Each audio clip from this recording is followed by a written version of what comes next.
Welcome to 549 Media. The lights are on, the crowd is loud, and the stage is set for tonight's action. From the opening whistle to the final buzzer, we bring you every drive, every shot, every play that makes the difference. This is where passion meets performance and every moment counts. Grab a snack, sit back, and enjoy your hometown Yellowjackets because the game starts now.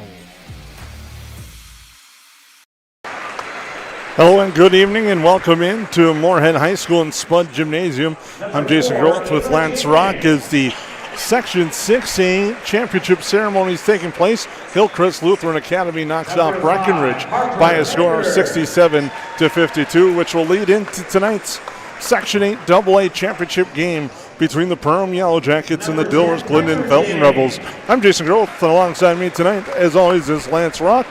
Looking forward to a fun championship here in Moorhead. Well, it's everything you could write. The 1 and 2 seeds coming through, played well all the way through, contested a little bit, but showed their stuff all the way along the brackets. And it's one of those that's been a battle every game, and you can go back years to know that this has been a battle in the last few. Yellow Jackets looking to make up for 2 defeats this earlier this year, Jason. In our pregame show, we'll talk about how those 2 games played out. Also, we'll talk about how both teams got here. We have a full pregame show lined up for you tonight here on the 549 Media Network. Our goal is to be here through the duration, and we thank you for sticking with us and tuning in. As you can tell right now, the Section 6A championship presentation is taking place right now. Breckenridge are receiving their second place medals, and Hillcrest Lutheran Academy out of Fergus Falls, your Section 6A champions, with a nice victory and some ties to the Yellow Jackets, actually. Yeah, it's been fun as we were up here with Coach Hine, and his niece played for the Hillcrest Comets, and it's fun to watch families intermix, and it was fun to watch this place fill up, Jason. To be really honest, both Breckenridge and Hillcrest brought great crowds. Then you watch Perham and DGF start to filter in, and the walking track became full, and the game was good, and they started cheering along. So good basketball brings an audience no matter who you're cheering for. We have an extended pregame show coming up. It's the Section 8 AA championship. Live from Moorhead High School, we thank you for tuning in. Welcome to Perham, Minnesota, a great place to visit and an even better place to live. Here's a look at just a few of the things you can experience here.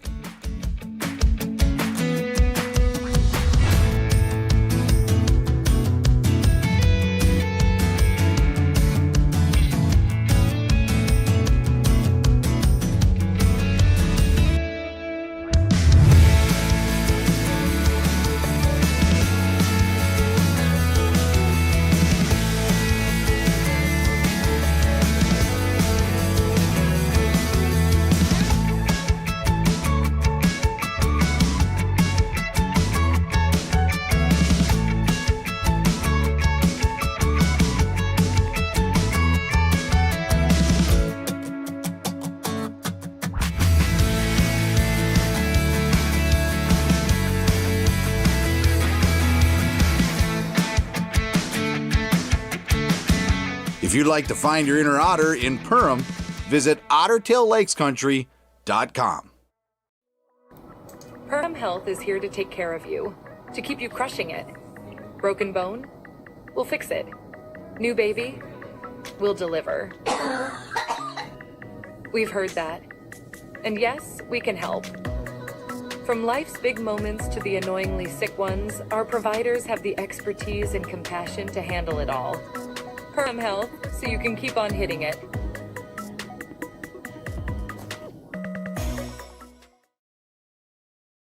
I'm Jen Hendrickson with United Community Bank. Jacket Pride isn't something we take lightly. We support the teachers and support staff that help teach our children every day. We support local Perham athletes with our Battle of the Beast sponsorship nights.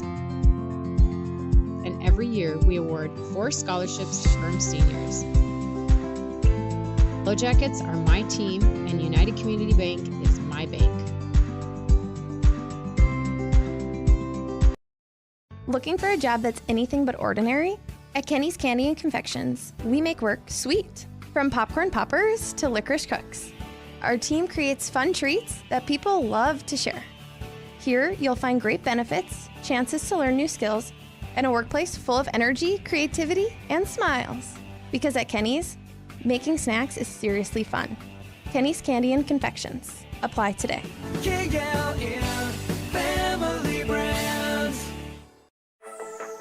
Hey, it's Tucker again. When it comes to protecting what matters most, you want someone local and experienced. As an independent agency, we work for you. That means we can compare multiple insurance carriers to find the right coverage at the right price. And with so many changes happening in insurance today, having a trusted guide has never been more important. Let EOT Insurance help you navigate the market with confidence. EOT Insurance Agency. Local, experienced, and always on your side.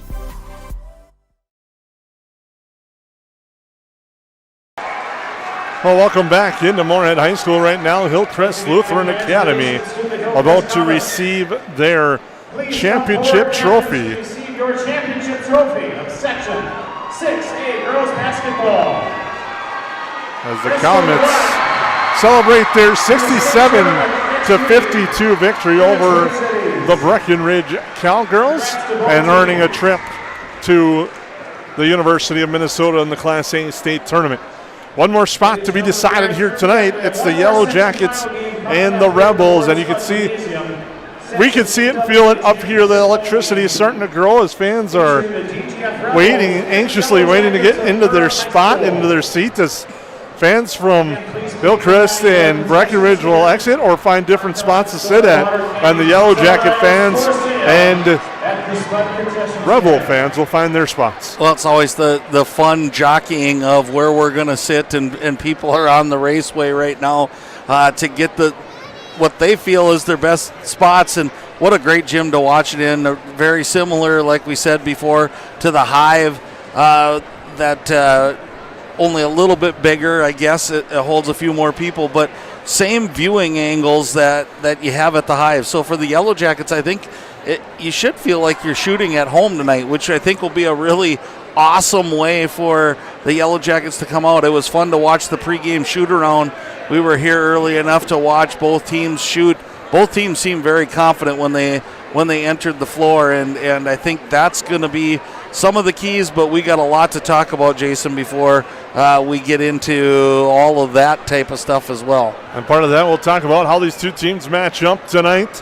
The Yellowjackets come in with a record of 23-4, averaging 74.2 points per game, allowing 49.7. While on the other side, it was DGF scoring with a 24-4 record, allowing 67.4 points per game and allowing 49.3. And it's going to be interesting to see how these teams match up. As you can tell, DGF swept the series, winning at Perham and winning at Glyndon. Yeah, and you know the Yellowjackets like to get out, and it's two similar styles. I keep thinking that DGF doesn't want to get out and push it. They do, but I think they like that physicality of the game a little bit more. The Yellowjackets want to beat you up and down the floor with their speed, and why not? That's what you're built on based on a lot of these Yellowjackets. I'll start. Sophie Nelson has to be one of the quickest players in the section, if not the quickest player. Both offensively and defensively, that causes a lot of ruckus for the other team. But you go to the other side and you go, who do you match up Garrett with? Garrett's just been here so long, Jason. It feels like we've called how many games with her in, and she's just so talented in the post. And she has led the way for the most part for this Rebels squad. The MSUN commit will be facing another NSIC commit for the Yellowjackets in Kaya Anderson. We'll talk about how the first two games met up. A little bit about the keys for this one is, again, a little bit of a delay for the teams to come out for warm-ups as they cleared the court and the gym. And we'll take a break, come back, and have more on our pregame show here from Moorhead High School here on 549 Media Network. At Hilltop Lumber, we're not just about building materials. We're about building relationships. We're honored to be recognized for our excellence in our industry, but the greatest reward It's the trust we built with our customers. It's not just about providing quality materials, it's about building strong relationships. We're proud to be a part of the communities we serve, working with you to bring your vision to life. Because at Hilltop Lumber, success is measured by the partnerships we create and the homes, businesses, and dreams we help build together. Hilltop Lumber, where we help plan, supply, and deliver dreams. McCall Construction is the Lakes area full-service construction management company, offering a truly personalized experience. From dream homes to commercial spaces, McCall Construction focuses on putting you first with experienced value engineering that delivers on your vision and surpasses your expectations. Whether you already have a plan or you're just getting started, give them a call. McCall Construction will make the entire process so much easier. Call them at 218-346-7070 or check them out on Facebook. Since 1955, Esser Plumbing and Heating has been keeping homes and businesses comfortable across the Lakes area. From residential and commercial new construction to plumbing and HVAC service, our skilled technicians bring knowledge, experience, and a friendly smile to every job. When comfort matters, trust the team your neighbors have counted on for generations. Call 877-882-4822 or visit EsserPlumbingandHeating.com. Esser Plumbing and Heating. Trusted people, trusted service. Since 1980, more families have trusted Jack Chivers Realty than anyone else in the Lakes area. I'm Blake Olson, the owner of Jack Chivers Realty. Our dedicated agents have a deep understanding of the area. We live here and our kids go to school here. Let us find the perfect home for you and your family, or lean on our knowledge and marketing to sell your home. Find out how Chivers delivers right here in Perham. Reach out today and start packing. JackChiversRealty.com.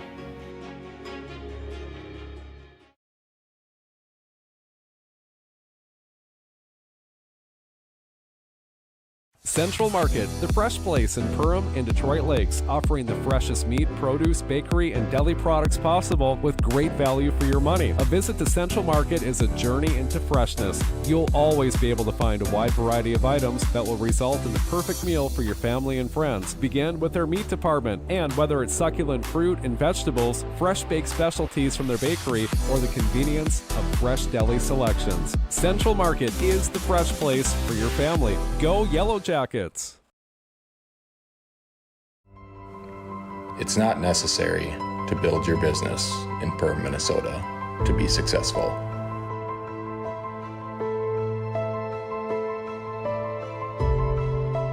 But it sure does help.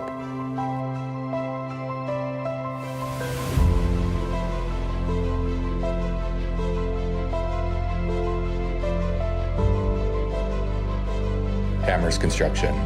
Your vision, our team. Welcome back to Moorhead High School. You see the Yellow Jacket fans on the court awaiting their team to come out through the tunnel. Rebel fans to our right, Yellow Jackets to our left on the court. But the Perham faithful are right in front of us as the Yellow Jackets take the court to get ready to go. They're the visitors tonight on the scoreboard. The Yellow Jackets are the 2 seed in the section, and the number 1 seed is the Dilworth-Glyndon-Felton Rebels. A large student section of the Rebels as they take the floor tonight, Lance, and the atmosphere, I think, is definitely going to play a role as who's going to be able to control the nerves and the jitters as this night wears on here live from Moorhead. Well, I think it's a key to every game, and I don't think tonight's any different. You can't allow a big run either way. You can give up 6 points at a time or whatever and get back into the game. Somebody makes a 12, 14-point run, it's going to be detrimental tonight to the opposite team because you're going to have to work so hard. You're going to be battling the crowd noise. You're going to be battling some anxiety and some nerves. And it might be that quick start. Which team can handle this? And we know that the Rebels have been here, Jason, for the last few years. We'll take a look now at your bracket and how it's playing out right now and how we got to this point tonight. The Yellow Jackets opened up playoffs. They had that first round bye, knocked off Wadena Deer Creek in a big way, and knocking off the Wolverines 89-44, and then they followed it up with a nerve-wracking and fun contest, knocking off Frazee 76-73. Hit some late free throws in that one. that helped them pull out the victory. And then on the other side, DGF, they also had that first round bye. Had a little nervous moments against Holly as Holly rallied back from a big deficit, and DGF was able to put them away 74-67. And then they knocked off Monaga 56-44, led by Aria Garrett. She had 21 points in that contest, and Monaga had a little bit of runs, but for the most part, DGF was in control. Well, and that's kind of what I talked about. The DGF made a couple 10-point runs in there on the Braves, and it was just too much to battle back for, especially when you have the veteran players that the DGF Rebels have.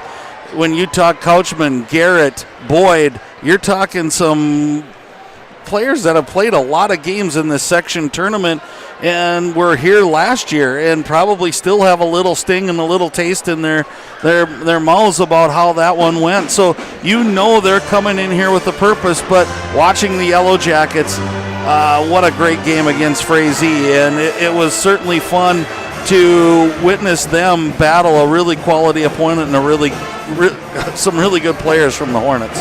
Yellowjackets in that game had a big run to start in the first half, had some big three-pointers. Reagan Hemminger in that first half, as well as Kaya Anderson, and then in the second half, Quinn Hansen hit a huge pair of back-to-back three-pointers, and the Yellowjackets were able to break the lead up a bit, and then Frazee went on that nice run. Three-pointer late, fell short, and the Yellowjackets were able to ice it at the free throw line. Kaya Anderson, a pair of big free throws for her, and she helped the Yellowjackets to the victory. And Lauren Jurdy inside was a dynamic force as well. I was just going to say that. I had probably a better view watching that part of the game, but Lauren Jurdy, they made a conscious effort to get inside. Now, you would think, boy, Garrett's on the other side, Division II recruit, coming right here to the Moorhead area to play. I just think you almost think, boy, we shouldn't go inside. I think opposite. I think you've got to go in, make her work defensively so she can't just go on the offensive end. And I could be totally wrong, but I think you've got to put some pressure on her when you're on the offense and she's on the defense. Make her work the whole game. Matchups will be key to see who's on who. One player we haven't talked about yet for DGF that has always seemed to have big games against the Yellowjackets, and that's Ellie Boyd. Boy, she is, she's just the definition of a basketball player. She's got the size, the speed. She handles the ball well. She can shoot from outside, but she can post up. And she does all the little things that you want out of a player, and really complements really what Couchman and Garrett can do. So I just wrote down a couple things. We can talk about them later on, but how did the Yellowjackets handle the matchup zone? That was the key in the second half at DGF, was they put some more pressure on the Yellowjackets on that zone, got a hand in the three-point shooter's face. How did the Yellowjackets handle Garrett? Likewise, how did the DGF Rebels handle Kaya Anderson? She's probably going to move around the floor tonight. I don't think she's going to be stationary. They're going to have to chase her. And how do the Rebels handle the pressure defense from the Yellowjackets? It was all Couchman in the last game. If she gets into foul trouble or is struggling with the ball handling, who are they going to turn to break this really relentless pressure D by the Jackets? We'll take a timeout, talk about the first two meetings between these two teams, get you set up for more here on the 549 Media Pregame Show here from Moorhead High School. They go where you go. They're your wingman. Your, I should get this thing checked out support system. Who knows? They may even be your +1. Or should we say +4? These are your tires. Small town, large city, winter, summer. Every destination and every type of weather. At OK Tire Store and Service, we go the extra mile so you can add some extra miles. See us for tires, preventative maintenance, and more. OKTireInc.com. 80-90% of this world goes to a 8-to-5 job, and they get to slave away to barely get by. We have the opportunity to go put in the work and be able to change people's lives. Be the less than 1% in this business. Everyone in this room has the opportunity for growth. Everyone in this room has the opportunity to go protect a bunch of people. Be that person today. If you're self-motivated and disciplined, this is the opportunity for you. Call Dan Persons at 218-259-0741 for more information. Lakes Community Cooperative is proud to support Yellow Jacket activities and our entire community. From propane and fuel to feed, HVAC, country stores, auto shops, a meat market, and more, LCC is your one-stop cooperative for farm, home, and business needs. Locally owned and trusted for generations, Lakes Community Cooperative is committed to powering our communities and serving you every day. Visit lakescommunitycoop.com to learn more about your cooperative and the many ways we can serve you. Horseman Investments and Insurance can help you with your retirement planning goals and insurance protection needs. Kyle Van Dyke and his team provides educated retirement solutions, wealth management strategies, inheritance and legacy planning, and personalized auto, homeowners, and life insurance protection plans. We are here for your lifelong financial wellness. To set up an appointment, call Kyle Van Dyke at 218-236-6665 or email at kyle.vandyke@horseman.com. Central Market, the fresh place in Perham and Detroit Lakes, offering the freshest meat, produce, bakery, and deli products possible with great value for your money. A visit to Central Market is a journey into freshness. You'll always be able to find a wide variety of items that will result in the perfect meal for your family and friends. Begin with their meat department, and whether it's succulent fruit and vegetables, fresh baked specialties from their bakery, or the convenience of fresh deli selections, Central Market is the fresh place for your family. Go Yellowjackets! And welcome back here to Moorhead High School. I'm Jason Groth with Lance Rock as we're still a few moments away from the start of tonight's Section 8 2A championship game between the Dilworth-Glyndon-Felton Rebels and the Perham Yellowjackets. The Yellowjackets 23-4 overall. The Rebels come in at 24-4. And these two teams played close battles here early in the year that got them to this point. And you take a look at the first game, it was DGF earning a 75-63 victory. Yeah, and Quinn Hansen had a really good game in that one, and I think that's one of the spots where the Yellow Jackets are going to need their bench play tonight. They're going to need these ladies to step up, come into this game being ready. I think Jerdy's going to be a key looking at that. You talked about Ellie Boyd. Look at that stat line, 23, 12, and 4. How do you got to have somebody who really, really is going to want to step up and guard her, because she just is so dynamic all over the floor. And then the second game of the year in DGF, Lance, you had a chance to take that one in, and it was a close battle there, but DGF outlasting the Yellow Jackets in that one as well. Well, and that one went back and forth. The halftime was really the switch, and I think DGF made some minor tweaks to their defense, and it really raised havoc. Reagan Hemberger came out, and I think she had all 6 of those in the first half. She had 18 points. She was lights out. Then they switched up the defense just a little bit, pushed her off of her spot a little more than she wanted to, and then they had to rely a lot on Kaya Anderson. Defensive pressure, but there's Ellie Boyd again. You talk about a well-rounded player. I don't think she gets talked about enough in Section 8 AA, to be really honest. She plays a great game and is going to be one of the keys for the Rebels tonight as they're getting ready to take on the Yellow Jackets here from Moorhead High School. Our pregame show rolls on. We'll be back. New Horizons Realty starting lineups just around the corner. At New Horizons Realty, we're on your team. For over 25 years, we've been helping families and businesses find the perfect place to call home here in the Lakes area. Whether you're looking to buy, sell, or just dreaming, we've got the experience and local knowledge to guide you through every step of your real estate journey. As proud supporters of the Perham Yellowjackets, we believe in building strong teams on the mat, court, or field, and in the community. Check out our current listings at PerhamRealEstate.com or give us a call today at 218-346-7767.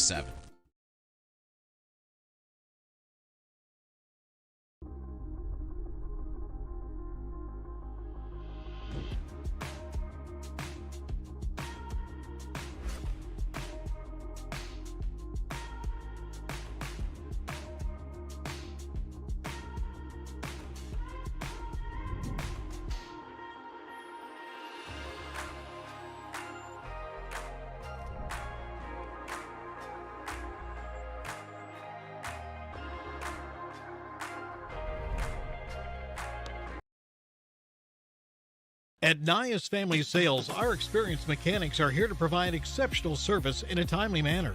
With 10 service bays, the service department at Nias Family Sales can work on all makes and models. Our experienced mechanics can do everything from oil changes, tire repairs, brake service, engine and transmission repair, and much more. Schedule your vehicle today. Call 218-346-5976 or visit the Nias Family Sales Service Center at 610 East Main Street in Perham. From the plains of North and South Dakota to the lakes of Minnesota, one remarkable creature thrives: the cold climate heat pump.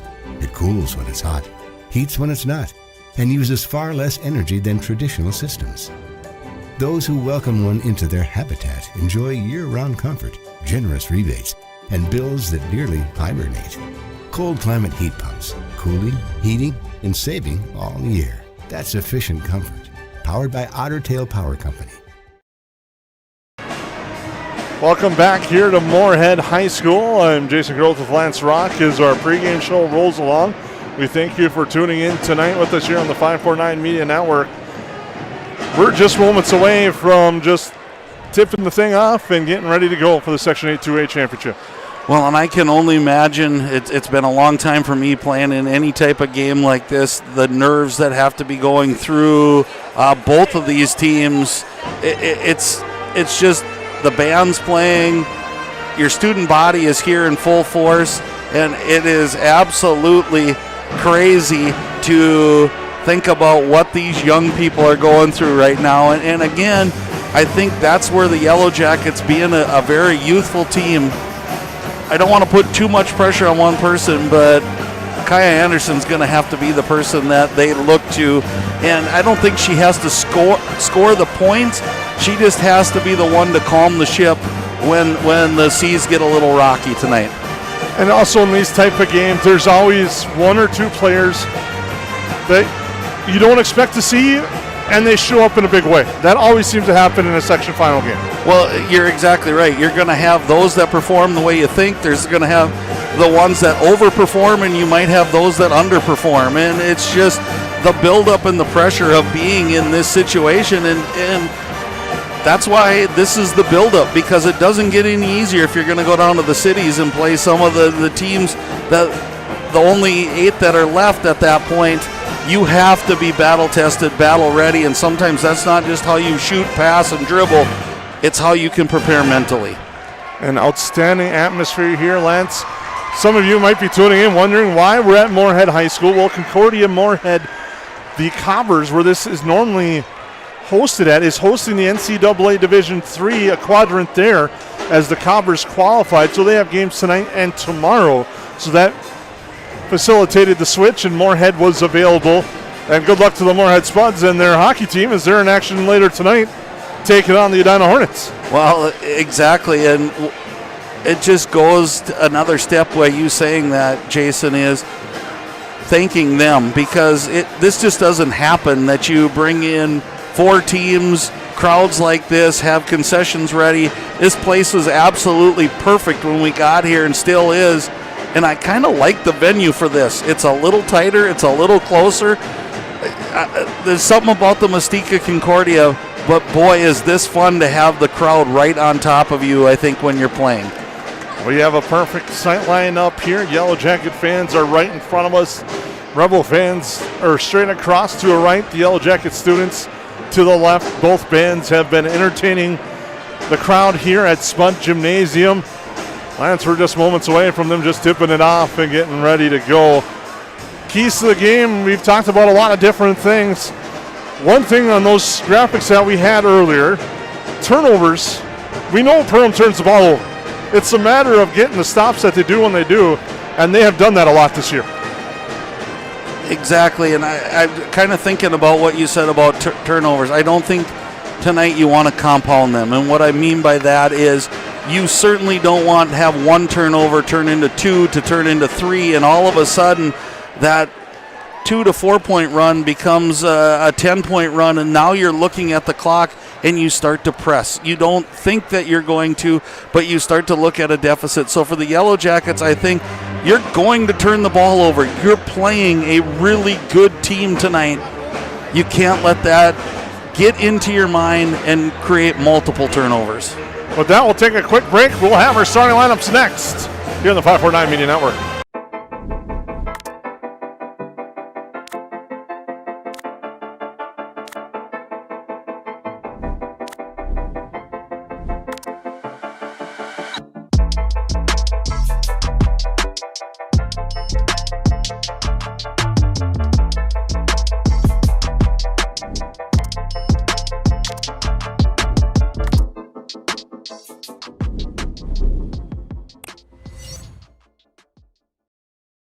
Picture this, brand new floors that make your home feel brand new. At Interiors by Winkles in Perham, flooring isn't just what we do, it's all we do. For over 35 years, our family-owned showroom has helped homeowners find the perfect carpet, hardwood, vinyl, or tile. We handle it all. Design ideas, detailed estimates, and expert installation, so you can enjoy the results, not the stress. Interiors by Winkles, where flooring meets expertise. Visit interiorsbywinkles.com to start today. Hansen's Plumbing and Heating provides the highest quality products and services to ensure the comfort and safety of all their customers. It's what they do. Henry Hansen, later known as Hardware Hank, first opened the family hardware store in the early 1930s in Burgess, Minnesota. Today, they are proud to carry on his legacy of hard work and honesty through teamwork, fellowship, cutting-edge technology, and forward thinking. 218-346-2422 or make a visit in Perham, Burgess, or Detroit Lakes today. Hansen's Plumbing and Heating, proudly serving Minnesota families for over 80 years. Ace is the place with the helpful hardware, folks. Why would you wander around a warehouse store looking for paint when you could just swing by your neighborhood Ace? In addition to Ace's award-winning service, we have top-rated paint brands. Plus, our color matching technology allows us to match any color. So stop wandering and start painting. Head to your neighborhood Ace today. Hi, this is Mallory Stotterell and Erica Saylor from Lakes Ace Hardware. You can expect expert help for your next project at Lakes Ace Hardware, right here in downtown Perham. Yes, garbage is gross, but here at Steve's Sanitation, we are your trash experts with experience to back it up. At Steve's Sanitation, we know how to schedule your trash pickups without missing a beat, and we have been doing it for over 30 years in Perham and the Lakes area. Steve's Sanitation has been voted the best garbage service in the Lakes area since 2019. With 30 dedicated employees, we're here to take care of your trash. For more information, call us at 218-346-4834 or visit our website at stevesanitation.com. Well, welcome back to an excited and energized Moorhead High School for the Section 8 2A championship game. I'm Jason Grolton. Alongside me tonight is Lance Rock as we get ready for the New Horizons Realty starting lineups tonight for both the Rebels and the Yellowjackets. The Yellowjackets will start like they usually have at a guard, a senior, Kaya Anderson. Started at a guard, a 5'3" sophomore. Number 11, Sophie Nelson. At center is a 6-foot sophomore. Number 12, Lauren Jurdy. At a guard is a 5'5" sophomore, Reagan Hemmiger. And at a forward spot, a 5'10" junior, number 30, Addie Dreger for the Yellowjackets. Starting lineups for the Rebels. It'll be a 5'6" senior, Greta DeVries. A 5'9" senior, Ellie Boyd. A 5'6" senior, Annalise Haas. A 6'1" senior, Arya Gerritz, and a 5'6" senior, Olivia Kelchman. 5 seniors across the board for the Rebels in their starting lineup. Yeah, they're battle tested. They've been here again for the Yellowjackets. I think it may be that early wave, and we're going to have full lineup here. So you'll hear the reserves, just like the state tournament. Reserves, starting lineups, concession stand announcement, and everything. So I'll get you ready to go. Great host site and facility on short notice, Moorhead High School. Yeah, it has been, it's just a pleasure to work with everybody here. And again, I'm just so excited about this to witness the gym filling up here in the first game and again in the second game, and know that sports in Minnesota are alive and well, and this is proof of it right now. And this is the build-up. This is what people have been waiting for. And again, if you're the Yellowjackets, you have to have this circled now because they've nipped you twice this year. That they have. The Rebels have been rolling coming into the playoffs. Their last loss was a 2-point loss to Frazee. And since then, they have just been undefeated and rolling. at 24-4, finishing at 12-4, second place in the HOL. The Yellow Jackets again 23-4, 12-4 in the Heart of Lakes. That's kind of unique now, seeing that them announce everyone, and we've talked about it all year long, especially with the Yellow Jacket side of things, how much that bench feeds that starting lineup and their whole team. Well, and hats off to Coach Super, just keeping track of how he's going to rotate the amount of players that he plays in any given night, and he's done a great job. And it's not uncommon to see anywhere between 9 and 11 Yellow Jackets play, Jason, and just keeping track of who's subbing in for who is a skill within itself, but then putting them in the right spots where they can succeed is a whole nother game, and he is pulling all the right strings right now.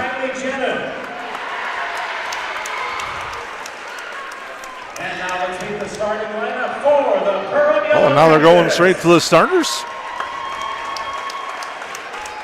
Starting at a guard, a 5'10" senior, number 5, Kyle Anderson.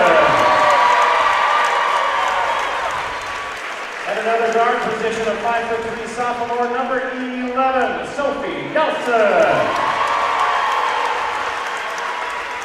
At another guard, a 5'5" sophomore, number 15, Reagan Hamburger.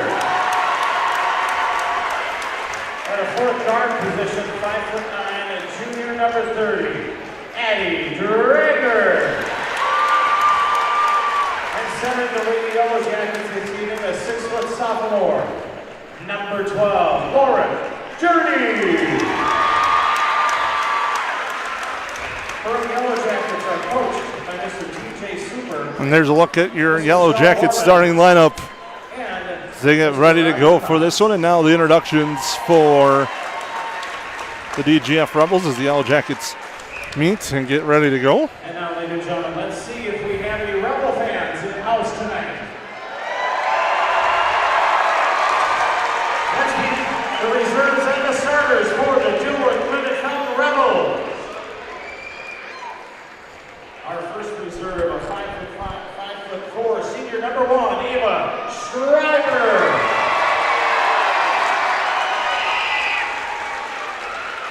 5'3", junior number 3, Allie Sunday. 5'5", sophomore number 4, Abigail Cadwell.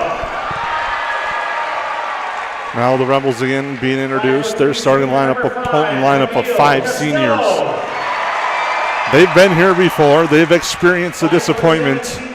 Yellow Jackets, yes, they've been to the section championship, won it 2 years in a row, going back to 2023 and 2024. But this crew, besides really Kai Anderson, not have that section championship experience. Right, and sometimes it matters, and sometimes it doesn't. Sometimes not knowing is better than the part of knowing. And for the Yellow Jackets, I think they have to play that way. Just play fearless tonight. Don't think about what could or should or might happen. Just go out and play your game, because it's gotten you this far. And at the end of the day, you rely on what you've done and do really well. 5'4", 8th grader, number 24. Getting the full introductions here tonight. Starting lineups on the opening tap, just moments away, Lance. And the nerves, the excitement, it's all here tonight at Moorhead High School. Yeah, matchups are going to be a key. I think turnovers will be a key, and you're going to hear your Rebel starters coming up here. And also a Yellow Jacket tie amongst the Rebels. Head assistant coach, one of the 3 is Josie Beachy, a former Yellow Jacket grad. Yeah, ties all over. Greta DeVries, a senior starter. She'll be at a guard.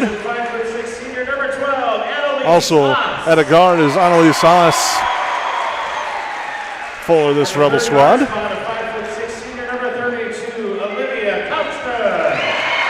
And Olivia Couchman announced as a forward, as is Danielle Boyd, also known as Ellie Boyd, the senior, and introduced last, the 6'1" senior Aria Garrett. And you can just tell by the round of applause that she received how big of a role she plays for this Rebel school and squad. Yeah, she has been for a long time. We've called her name, and it'll be weird to call a Rebel game next year, Jason, without her on the floor. And we'll zoom back. You'll see the crowd here as it has filed in from one end to the other. It's pretty full in here, and it's going to get loud, I believe. Lauren Journey getting ready to take the opening tap. So we have a very veteran and solid officiating crew here tonight with Brady Solom, Brady Johnsrud, and Brian Guler. Journey and Garrett to take the opening tap, and the Rebels will have the opening possession as DeVries gets the loose ball. She gets across. Well, still not across half court. Now she is with it. Goes to the near side here, looking inside. That's Boyd with it. Boyd, off balance shot, too strong. Rebound to the Yellowjackets. They're back the other way. Now Hemberger with it. They close on her. They're not going to let her get a shot. Both fan bases like to stand up until they get that first bucket, and Drager will take. That's no good. Rebound tapped around, and a foul. And the foul is going to go against the Yellowjackets going the other way. Yeah, and of all the checklists you can have, foul trouble is probably one we didn't talk about a lot. But again, you want to keep yourself out of that, even though the Yellowjackets have a deep bench. And here you're going to see the pressure right away. Hemberger picks up the foul. Now up ahead it goes. Here's Boyd to the corner. A three on its way. No good. Rebound tapped out of bounds. He'll go to the Yellowjackets as Kelchman's three was no good. Oss thought it was knocked off by a Yellow Jacket, but it wasn't. It goes to the Yellowjackets, and Sophie Nelson brings the ball up court. Drager with it to Nelson. Back to Drager. Looking inside. There's Anderson at the free throw line. Garrett on her. Anderson backing her down. Brings it back up top. Drager near side now. Nelson. Anderson thought about now. It is Sophie Nelson now to the baseline. Jurdy inside the lane. Cutting was Nelson and Anderson. And Hemberger gets it over to Guy Anderson. Shot clock at 10. Nelson drives, dishes down low, and it's out of bounds. Nice drive, but unable to complete the pass. Just what I was going to say. Really nice drive, good setup. You can see the nerves a little bit on both teams. Shots are a little short. That's usually what happens when the nerves hit you, is you short arm a little bit. Look for that first basket to go in and teams to settle in. Boyd drives and kicks to Couchman as she comes out from the crowd. Now Oss inside. Here's Garrett going to work to the hoop strong. And the Rebels strike with the first bucket of the game by Ari Garrett. Back the other way. Dranger with it to Nelson. Here's Anderson. Nelson with it. Over to Hemberger. Inside, Anderson trying to get it down low to Jurdy. Jurdy fighting through. Tough shot. No good. Rebound eventually corralled by Garrett. And the Rebels back the other way. Here's DeVries with it.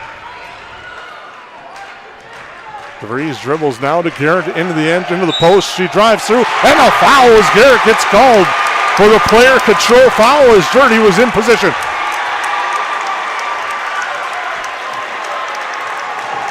And the first one on Garrett. Well, and the Rebels bench looking for the flop call, which can be called now.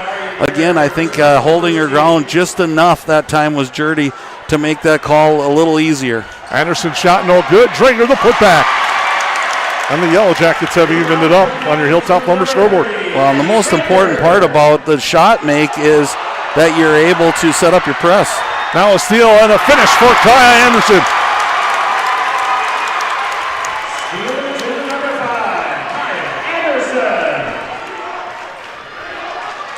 Now driving back the other way to the hoop, and a foul as DeVries goes to the line, and she'll go to the Horace Mann free throw line to shoot a pair.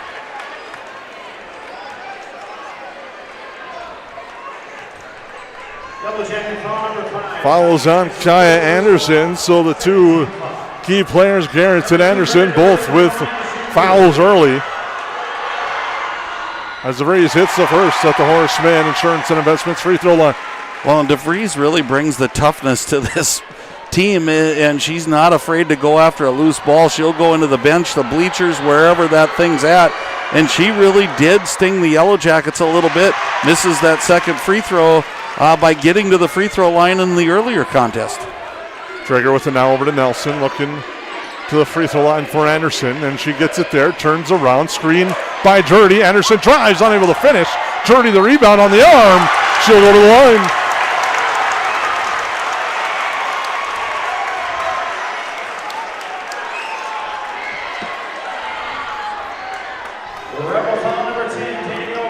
Foul is on Boyd. That's her first. Jurdy will shoot 2. And Jurdy shorts on the first one.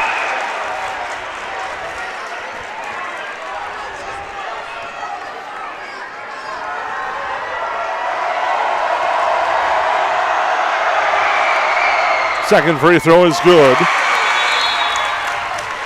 And now the Yellow Jackets going to their bench. Checking in will be Olivia Phillips. Yellow Jackets lead by 2 early going on your Hilltop Lumber scoreboard.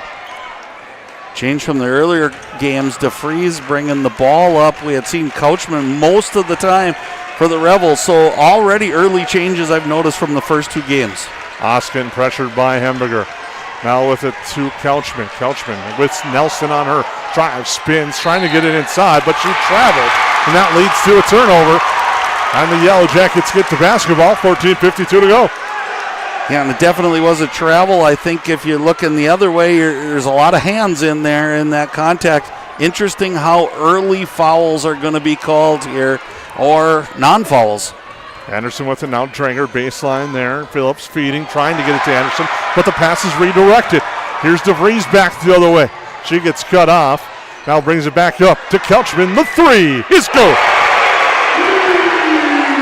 Olivia Couchman gets her first points of the night and puts the Rebels back in front. Anderson with it, going against Garrett. Kick outside. Nelson the 3. That one's good. As Sophie Nelson buries a 3. Boy, the answers are there on both sides, and not quite how I thought this game was going to play out. I'm sure it'll get there eventually, but both teams kind of getting the shots that they want, and they're hitting them right now. Looking inside, Garrett. The Yellow Jackets drape her. Now Boyd kicks it off. A baseline jumper for DeVries is good. Nice job by Boyd driving baseline, then cutting off and getting the open jumper for DeVries. Yeah, we talked about her all-around play. She's just really good. Tough pass going to the cutter there. Now driving is DeVries, left hand, straight up on the defense. Yellow Jackets get the rebound. Anderson back the other way. Drives, head fakes, nice through, scoops, and scores. Kaya Anderson with 4 points. And the Yellow Jackets lead by 2. As DeVries will bring the ball up court. Traeger almost gets a steal, but that goes over to Boyd. She drives, dishes here. Couchman with Nelson. Comes back up top. Tough pass. Thrown away. And another turnover there for the Rebels. As coming into the game will be Camille Costello. And Quinn Hansen comes in for the Yellow Jackets. Well, in these two, you're looking Costello's fast. She's going to try to get downhill, get to the basket. Quinn Hansen's another three-point shooter that allows the Yellow Jackets to spread the floor a little bit more, and she's not afraid to take shots. So uniquely different, but both very crucial to the rotations of their teams. Inside, Anderson turnaround, looking for a dish, gets it to Nelson. Nelson drives, Hansen left open. A corner 3 from Hansen's no good. But the rebound is there. Phillips, and the putback is no good as well. Nelson the rebound and a putback. Sophie Nelson now has 5 for the Yellow Jackets. And the Yellow Jackets lead by 4, putting the pressure on. Back the other way. Here's Boyd. Gets cut off. And gets it back to DeVries. I think you're eventually going to see Boyd take that all the way to the basket. She's got a mismatch. And there she does and draws the foul. And right on cue, Lance Boyd's going to the free throw line. Brought to you by Horace Mann Insurance and Investments. Yellow Jackets are going to have to be careful. They're trying to kind of run and jump at the volleyball line, so to speak, and they're just passing over the top of it, creating a mismatch for Boyd. She's good. You don't want to allow her into the lane to either kick or shoot an easy jump shot. Free throw by Boyd is good. As the Yellow Jackets student section tries to distract her. First half, they'll be shooting at their opposing student section. Second half, they have the nice calmness of their own sections. Yeah, two totally different halves then, for sure, as they're going crazy down under the basket. Well, Boyd shakes it off and hits both. And it's now 12-9 in favor of the Yellow Jackets on your Hilltop Lumber scoreboard. Here's Kunze with it. She just checked in, over to Hansen. Now Anderson at the free throw line, gives it over to Kunze. She'll knife through, get cut off. Gets it to Hansen out down low. Back up to Kunze at the fake. Here's Hemberger. They close on her quickly, almost get a steal. Hemberger picks it up. Shot clock is at 10. Kunze with it. Now to Anderson. They leave her. She drives. Pull-up jumper is short. Rebound to Lauren Jurdy. Tries to feed it to Anderson, but instead it's a turnover, which leads to an outlet, but DeVries wisely slows it down. Yeah, when you talk about veteran leadership, there it is, and she picks up a quick foul on Kunze, who thought she could get to the steal. A lot of younger players would have tried to go 1-on-3 there, and it would have been an empty possession for the Rebels. Nice job by DeVries right there. Kunze just excited coming into the game, picks up that early foul. Claire Pilgrim into the game for the Yellow Jackets. I would imagine they're going to go back into Garrett here pretty soon. We haven't seen post presence by her since the early couple, and she picked up that charge foul. Boyd with it. Gets it there to DeVries. DeVries, high dribble. Looks inside to Garrett. She just fights through and is a monster for two. Garrett's inside. And we're all square at 12. Here's Pilgrim looking to drive. Kick out to here to Anderson. The three.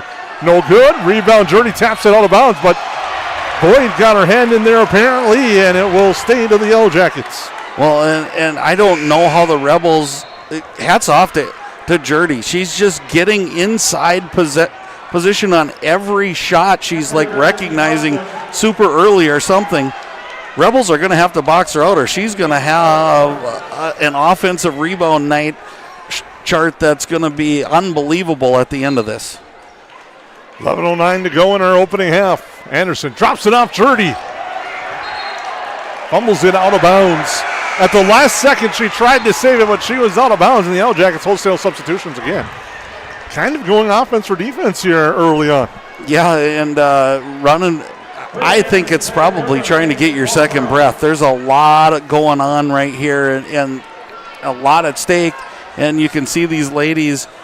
I think it's a good thing by Super to bring them in short spurts at a time. DeVries now to Garrett.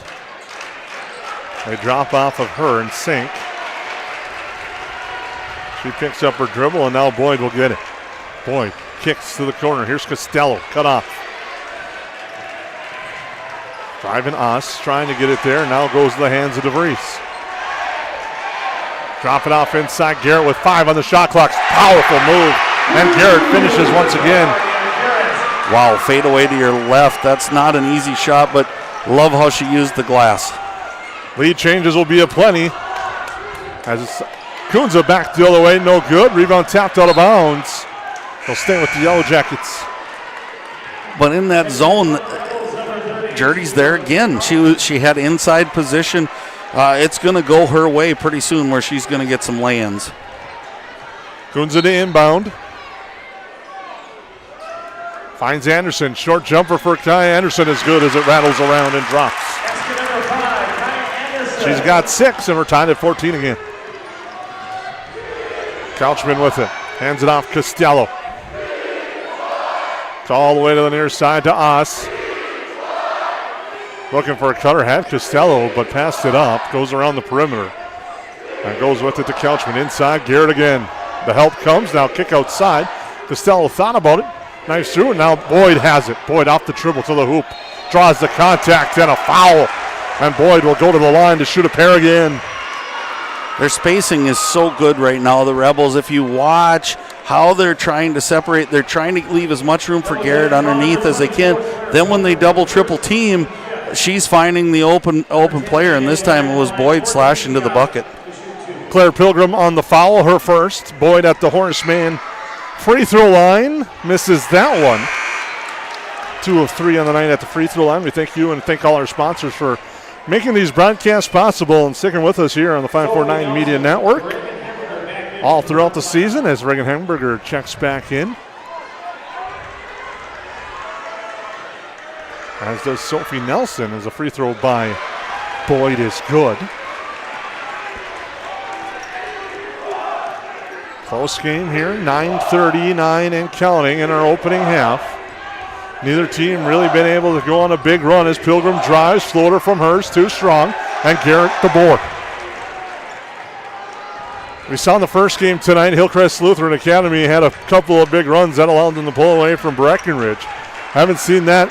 These two teams very evenly matched and know each other very, very well as the Rebels have the basketball. Here's Couchman looking to drive, dish to the corner. Oss left alone, but Pilgrim closed quickly. Now inside to Boyd this time. Boyd, left hand, too strong. Rebound to Kunza, and the Yellow Jackets back the other way. All the way around the perimeter, the Yellow Jackets go. Here's Pilgrim, back to Nelson.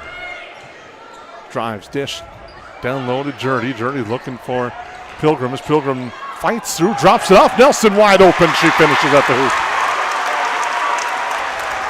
Nelson was 7. Here's what we saw earlier, Couchman. This is quite a battle. Couchman, Sophie Nelson. Nelson doesn't leave much gaps. Couchman's a really nice player, handles the ball well.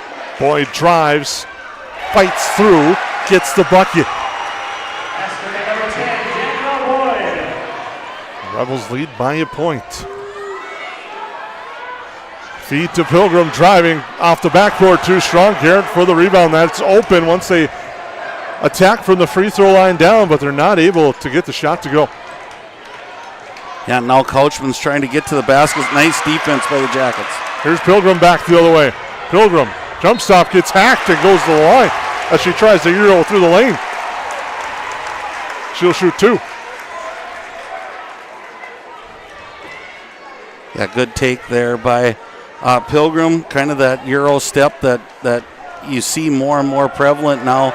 Nicely played, getting the foul and hitting the free throw. We're tied at 17 as the foul is on Costello, her first. At the Horseman Insurance and Investments free throw line, the Yellow Jackets have a chance to take the lead. And that one's no good. We stay tied. And it looks like Nelson's going to pick up whoever brings the ball up. That time it was DeVries. Looking for Boyd there. It was Oss. Now she hands it off to DeVries. Pilgrim's on her now. Inside Garrett. Now a triple comes. That leaves the back door wide open. Layup is no good for Schreiber. And back the other way come the Yellow Jackets. Up ahead to Jurdy. Jurdy puts it up and in for 2. Boy, and there could be the difference in the game. You miss a layup, give up a layup. That's a 4-point swing right there. Nice feed by Garrett. Yellow Jackets by 2. Back the other way of the Rebels. Boyd drops it off inside Garrett. Now there, the same play pays off with DeVries. And DeVries just a little bit more confident going in there, knowing she's either going to get to the line or make the shot. Ties it up at 19, Jurdy, and now that's telegraphed, and it leads to a turnover. We'll see what adjustments now are made by head coach Jason Sunday, and what the Yellow Jackets will do to try to counter that now as the Rebels appear to have made that a little bit of adjustment on that entry pass through the lane. Now Garrett. Backing down Jurdy, drops it off Boyd. Short jumper for Boyd is short. She fights, gets the rebound, no good. DeVries is there, and her putback is good as it rings around and drops. Boy, she's having a game, and you wouldn't expect anything less, but that's the Boyd cutting to the basket has been the nemesis for the Jackets. We have a timeout, 6:16 to go on your Hilltop Lumber scoreboard. The Rebels lead by 2. Perham Health is here to take care of you, to keep you crushing it. Broken bone?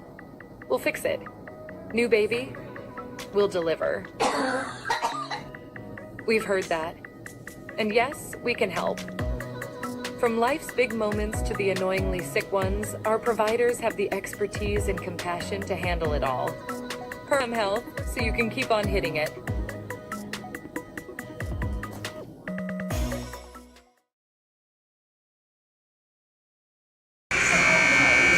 Welcome back to Moorhead High School. We thank you for tuning in. So far, it's been a back and forth affair as we expected between these two teams. The number 1 and 2 seeds in what was a very top-heavy and strong Section 8 AA section overall. It's Frazee and Monaga also in that mix. Had an outstanding season, says those two teams did. Yeah, it was a great conference and has led to a great section. Throw in Monaga really played well as well. It's sure been a fun tournament. Anderson with it. Outside Nelson. 3 is offline to the floor. And a foul on the rebound.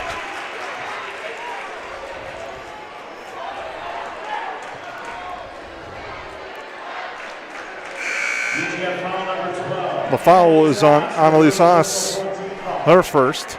Just the 4th for DGF. The Yellowjackets will have a baseline inbound.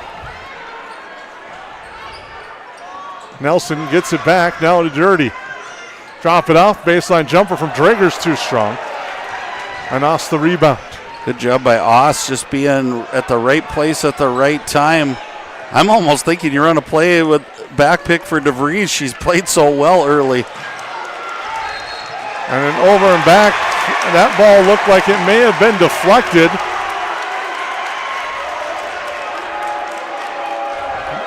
DGF vehemently disagreeing with that call. They get the explanation, and we're back to action with the Yellowjackets basketball. Yeah, and it did look like it was a tip or a run through it, and you can just tell the way coaches are going after each possession and players. It's so valuable in a game like this. Anderson off the screen. The 3 is no good. Rebound tapped out, ends up in the hands of Oss. And DeVries is going to slow it down. Take a look at the coaching staff. Cross half court, drops it off for Garrett. Now DeVries thought about it for a moment. We'll go to Boyd. Back to DeVries. Pull-up jumper from the free throw line, no good. And crashing the boards and grabbing that one was Eddie Drager for the Yellowjackets. Well, they're going to have to find an outside shot because the Yellowjackets are now packing it in with three ladies to take away Garrett. Dirty, get it to Hamburger. Hamburger drives, kicks. Nelson, a corner 3 is nothing but net.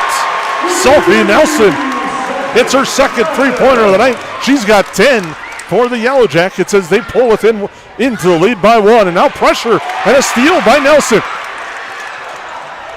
Anderson drops it off. Drager brings it back outside. Hamburger the 3. Short. Long rebound. Hamburger saves it to the hands of Nelson. Nelson, a floater, is offline. Long rebound tapped out. And back the other way is Schreiber. Schreiber to the hoop strong. A nice job by Hamburger holding her ground. Inside, Dirty, and she lays it up and in.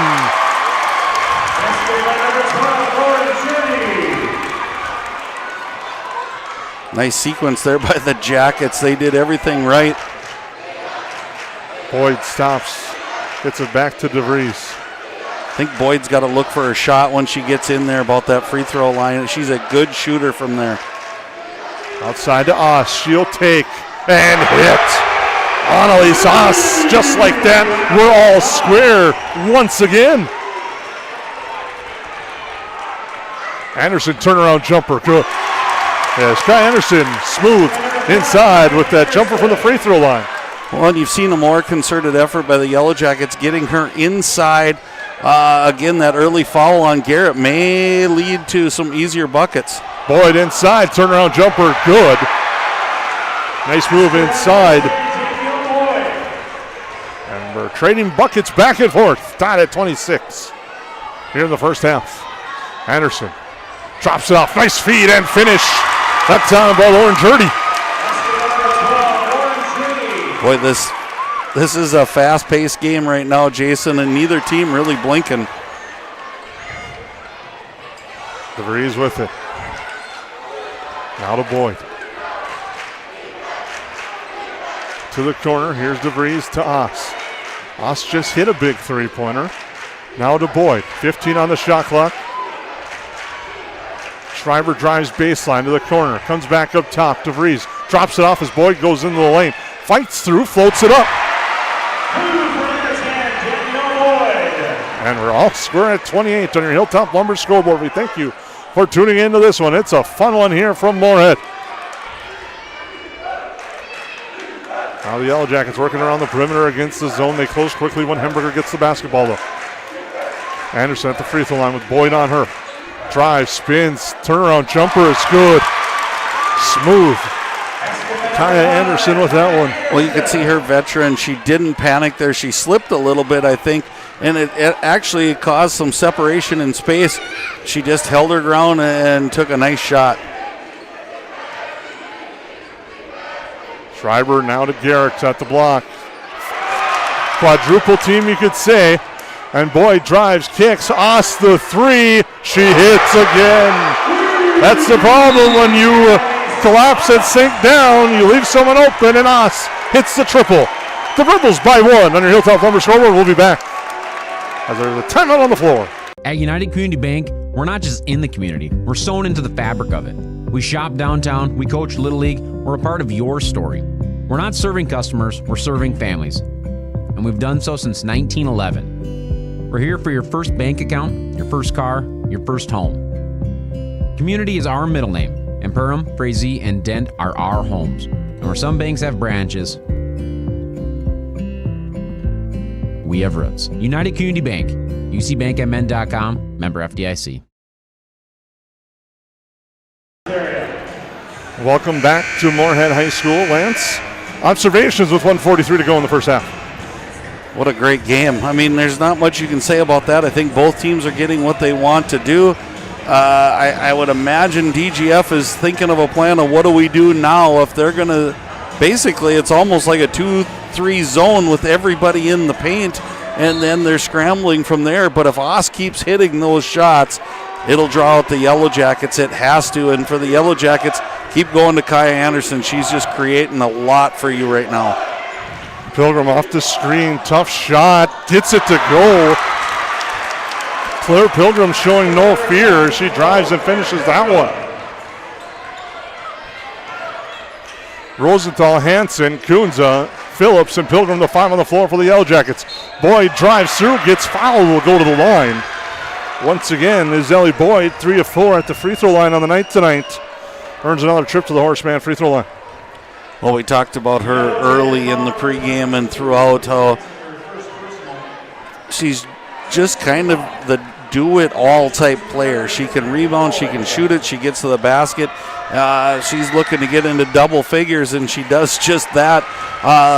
First person in double figures, I think, unless Kaya Anderson is, in tonight's game. And a lot of stuff's running through her now, especially with how they're really sinking on Garrett. Technically the third, as Anderson and Nelson both have 10 points. Sorry, Lance, but as Boyd will be at the line.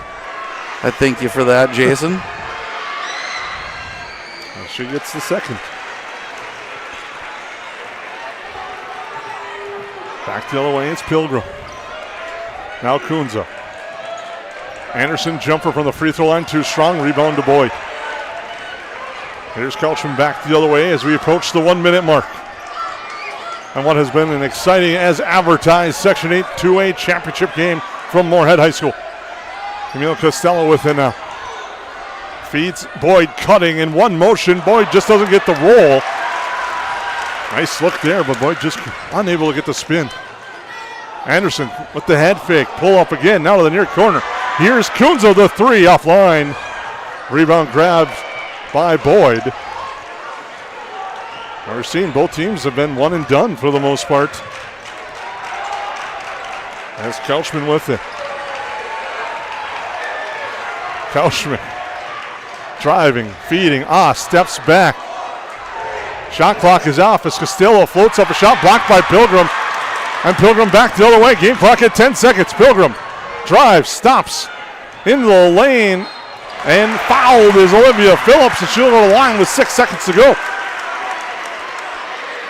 Well, and you heard the countdown by the Perham student section over there, and I wondered if that led to earlier than wanted to shot by the Rebels. Again, they're going to get a shot back at this, so Yellowjackets have to get back defensively. Free throw, no good. Yellowjackets been around that 60% mark on the year.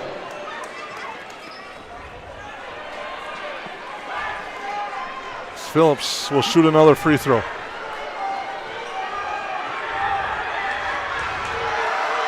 Yellowjackets looking to tie it up at the line. And Phillips does just that as we're tied at 33. Last shot opportunity for DGF coming up. Full court pressure here by the Jackets. DeVries, outlet up to her. She gets the basketball. DeVries getting pressured. Spins. Kicks to the corner. A three by Costello is no good. And we're going to head to the half tied at 33 on your Hilltop Lumber scoreboard. We'll take a break, come back, recap the first half, and get you set up for the second half here on the 549 Media Network. At KLN Family Brands, culture isn't just something we talk about, it's who we are. Since 1964, teamwork, innovation, and care have guided us in everything we do, from our facilities to the communities that we serve. We believe the world is better when we care for others. Here, you're not just part of a team, you're part of a family. KLN Family Brands. We challenge, we grow, we inspire. KLN Family Brands.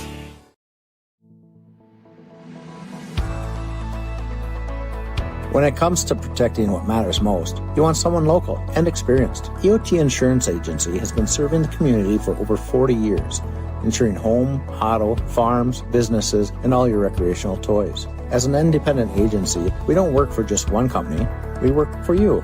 EOT Insurance Agency, local, experienced, and always on your side.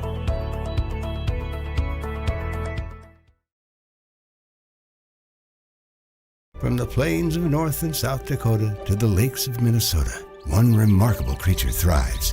The cold climate heat pump. It cools when it's hot, heats when it's not, and uses far less energy than traditional systems.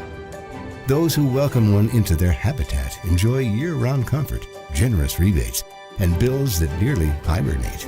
Cold climate heat pumps, cooling, heating, and saving all year. That's efficient comfort. Powered by Otter Tail Power Company.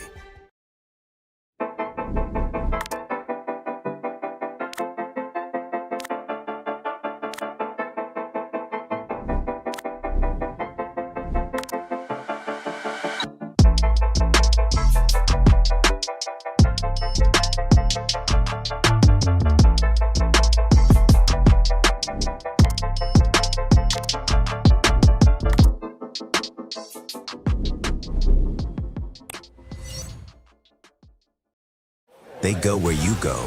They're your wingman. Your, I should get this thing checked out support system. Who knows? They may even be your +1, or should we say +4? These are your tires. Small town, large city, winter, summer, every destination and every type of weather. At OK Tire Store and Service, we go the extra mile so you can add some extra miles. See us for tires, preventative maintenance, and more. OKTireInc.com. Welcome back to Moorhead. We're at the half, 33-33, and it's become a fun little game here amongst the student sections as both waving their school flags, getting the fans on their feet, and really an excited atmosphere here at Moorhead High School, and a fun first half here it was. Yeah, it had everything that you could want from in a section final game. It had spurts of really good defense, like you said, each team limiting the possession to one shot, so it better be true if you're going to take it, and I think both teams now are going to have to make some adjustments when they go into the locker room. The Dilworth-Glyndon-Felton, what are we going to do if we can't get Garrett? I would almost expect you to draw her out to the free throw line or get her up higher. If you're going to draw that much attention, maybe you can get some back cutters or shoot to the corner. And if you're the Yellowjackets, I think what you're doing with Kaya Anderson is working. You may have to move her again, though, as Boyd's now starting to pick her up and stopping that dribble drive into the lane.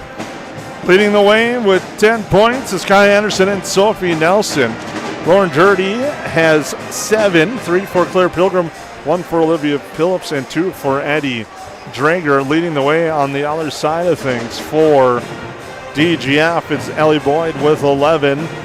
Greta DeVries has 7. Annalise Sasso has 6. Aria Garrett with 6. and 3 for Olivia Couchman, your first half scoring. We've talked about it quite a bit. We have this nice graphic about Kaya Anderson and some of the accolades she has received this year, being named in the Miss Basketball Top 40. She was recently just named Minnesota Girls Basketball Coaches Association All-State. She'll be playing in the All-State All-Star game and recently just became the second leading scorer in girls basketball history as she continues to move up the list, and congratulations to her behind Willow Thiel. Just wanted to throw that out there in her accolades as she's leading the Yellowjackets as well as Sophie Nelson with 10 points each. And all of those things are so wonderful. Team leader should be on there somewhere. You just watch how these ladies look up to her and what she can do, and she's delivered tonight. I probably put too much pressure on her shoulders in the pregame show that she had to play well, but I think that's the reason we're tied right now is she's seen the floor well, she's shooting well, and both of these teams, Jason, looking to punch their ticket to the state tournament. A couple already have. Sauk Center upset Malacca 55-41, and no shocker to any of us, Providence Academy 97, Maranatha Christian Academy 60. So again, when you're in the section final game, almost putting up 100 and winning by 40, you're the real deal. Manning Greenway and Providence Academy now are going to be the number 1 seed. I mean, there's no ifs, ands, or buts about it. They will be the number 1 seed. And now we're seeing as some of these other games happen, teams like on the outside, the winner of this one might see themselves in a higher seed than they may have previously. Well, and it's funny how important that is, because I catch myself with my coworker Paul Belka. We talk back and forth about where do you think this team's going to be seeded, and well, now these teams got knocked out. Does that change the seeding? And I think it certainly does for the Yellowjackets or the Rebels. If they get in there, the more of these teams, Malacca was a top 10 rated team, the more that they're knocked out. And then you start to see, and you dive down into some matchups, all of a sudden these teams now get looked at, and maybe instead of a 6 seed, they're looked at a 4 or 5, or maybe even a 3, depending on what happens. And you look at the other one, there's some finals last night. Rochester Lords upends Red Wing. Red Wing was the number 1 seed. Lords was a 2 seed. Then you look at Section 2AA. That final is an 8 seed against a 3 seed, so you don't want to pencil anyone in, but you can almost slide in the number 1 and who the number 8 might be and how they seed this out. If St. Croix Lutheran was able to pull off an upset over Minnehaha Academy, see how that goes as well. Last night, Pequot Lakes suffered a loss to Duluth Marshall. Duluth Marshall was a 2 seed in 7AA, as Pequot Lakes had the big upset early, knocking off Crosby Ironton and Torrey Orline. Well, and that was, again, that was a loaded section too. Let's just be really honest about Pequot Lakes, a good team, but number 2 in the state in Crosby Ironton team that gets knocked out. Proctor's in that section. We saw they're a really nice team. Duluth Marshall's rated up there in the top 5, I believe, as well. So again, I think these two teams, though, are building a resume that they could get seeded pretty well if whoever pulls this one out tonight. It'll be interesting to see how the voting goes tomorrow and when they reveal all the brackets, which can be found on NSPN.TV. They have their bracket reveal show. And you can follow us tomorrow night. We'll be back on with the Yellow Jacket boys. We'll probably be covering all of these and giving our yays and nays of what we think is, and again, it's just us sitting up here, but again, a lot of time spent as the Rebels now re-enter the court. We'll take a timeout, come back. Second half, we're on the corner here on the 549 Media Network.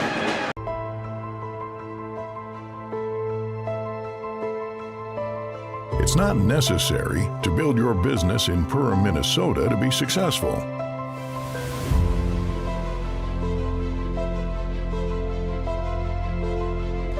But it sure does help.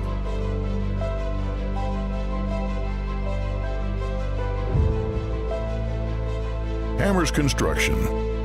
Your vision, our team. I'm Jen Hendrickson with United Community Bank. Jacket Pride isn't something we take lightly. We support the teachers and support staff that help teach our children every day. We support local Perm athletes with our Battle of the Bees sponsorship nights. And every year we award 4 scholarships to Perm seniors. Yellowjackets are my team, and United Community Bank is my bank.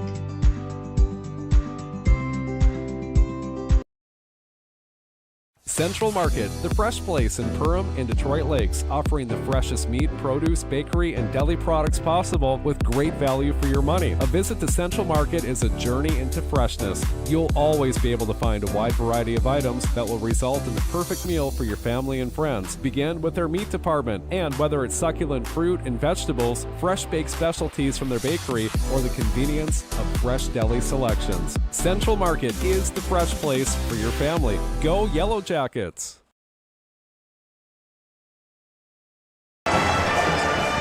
Welcome back to Moorhead High School. We thank you for tuning in, and again, we'd like to thank all our sponsors that make these broadcasts free of charge: Perham Health, United Community Bank, KLN Family Brands, EOT Insurance, Hilltop Lumber, McCall Construction, Central Market, Jack Chivers Realty, Hammers Construction, Lakes Community Cooperative, Steve Sanitation, Horseman, Persons Financial Protection, Esser Plumbing and Heating, New Horizons Realty, the Perham Area Community Center, Nias Family Sales, Lakes Ace Hardware, Hanson's Plumbing and Heating, OK Tire, Marco, Rivers Edge Cabinetry, Fultz Construction and Interiors by Winkles, Ottertail Power, and the Perham Chamber of Commerce. Make sure to thank them as well for their support of Yellow Jacket activities right here on the 549 Media Network as we're ready for the second half. Yellow Jackets going to inbound the ball here at half court. Again, switching sides. You talked about how that may affect. You're shooting in towards your crowd, so I'm hoping they're not distracting you when you're shooting free throws. And here we go. Nelson with the basketball to start. Over to Anderson with the fake. Now she looks to drive. Head fake, knife through. Garrett the block on the shot. Tapped out of bounds.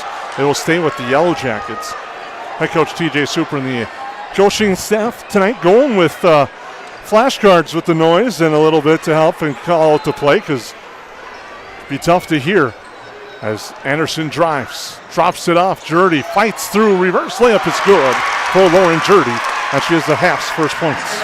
Great catch there by Jurdy on a tough pass. It was a tight one, and then all of a sudden it was zipped over her shoulder. DeVries with it.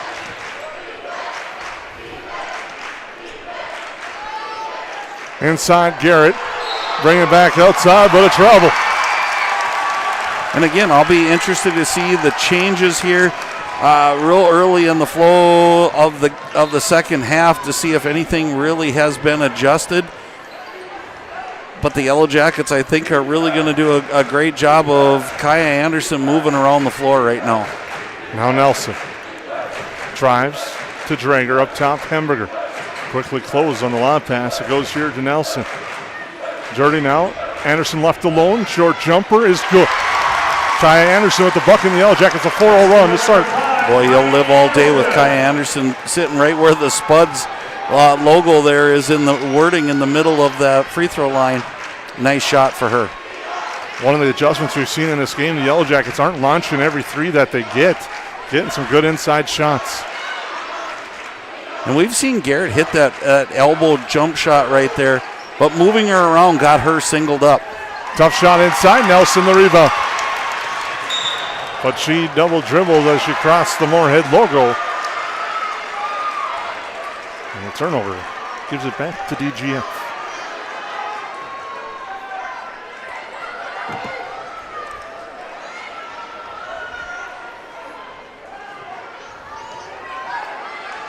Boyd will inbound in front of her bench. Into the backcourt. Kelchman pressured right there by Nelson. Now Garrett with it at the 3-point line. Hands it off. Comes back near side with it. Kelchman, and now she double dribbled.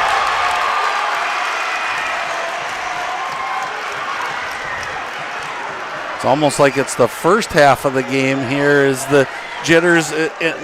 I think it might have been just coming out of the locker room. The adrenaline of that first half wears off. Now you got to gather it back as you see multiple turnovers. Anderson with it. Drives, fights through, scoops short. Rebound Garrett. Again, good move by Anderson. Just didn't finish. I don't think she thought she'd be that open. Oss the three. She comes back with the corner three. Her third three-pointer of the game. Nelson drives. Floater from her, short. Rebound tapped and a foul on the floor. Fouls on Boyd. Well, and I mentioned that in the first half. When you look in that 2-3 zone, they're having to spread out with the Yellow Jacket shooters. It's tough to get back to inside position to get into rebounding. Dirty shot is good. She gets sacked to roll, and the Yellow Jackets have a three-point edge.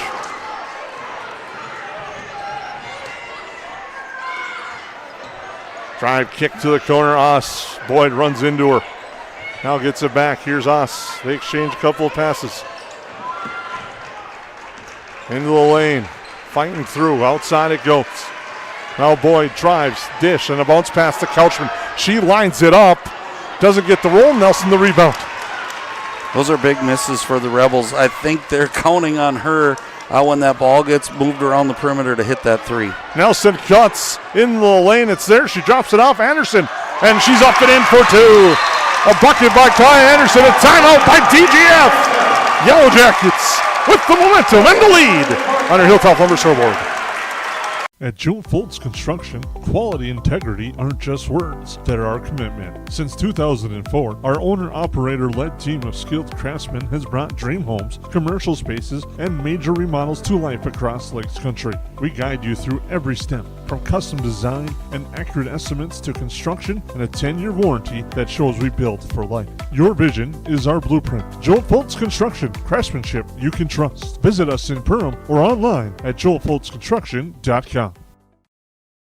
At Hilltop Lumber, we help plan, supply, and deliver dreams. We are family owned and operated, serving the Lakes area since 1988. Though Hilltop Lumber is our name, we're much more than that. We provide superior consulting and design, accurate estimates, thorough product knowledge, and on-time delivery. We have a full range of building supplies from windows, doors, decking, and siding to hardware, tools, paints, and stains. Take the stress out of building and let us help you find the perfect products for your project. Hilltop Lumber. We help plan, supply, and deliver dreams.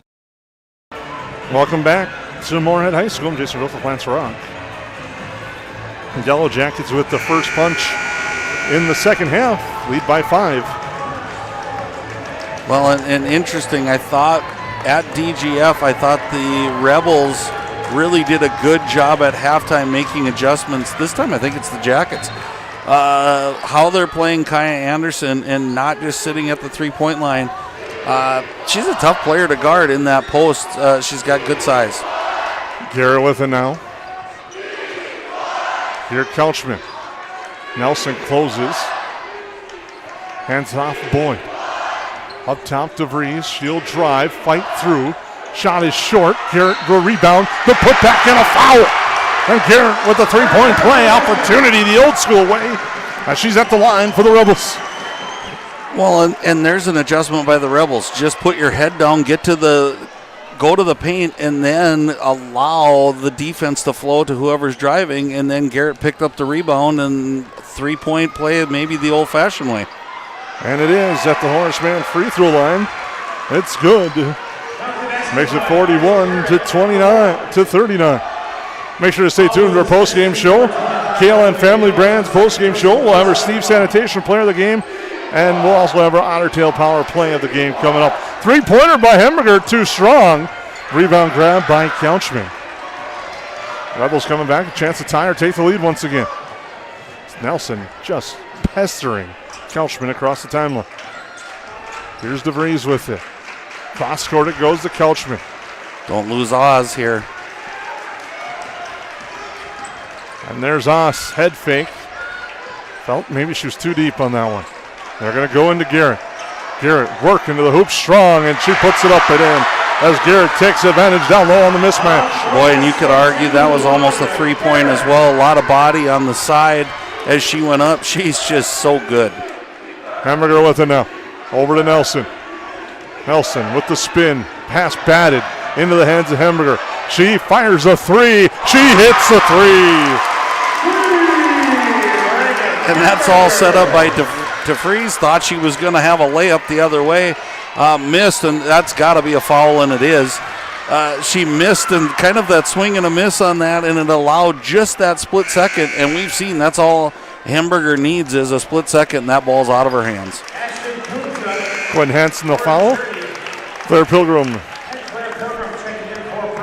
Lauren Dirty and Ashton Kunzin for the Yellow Jackets.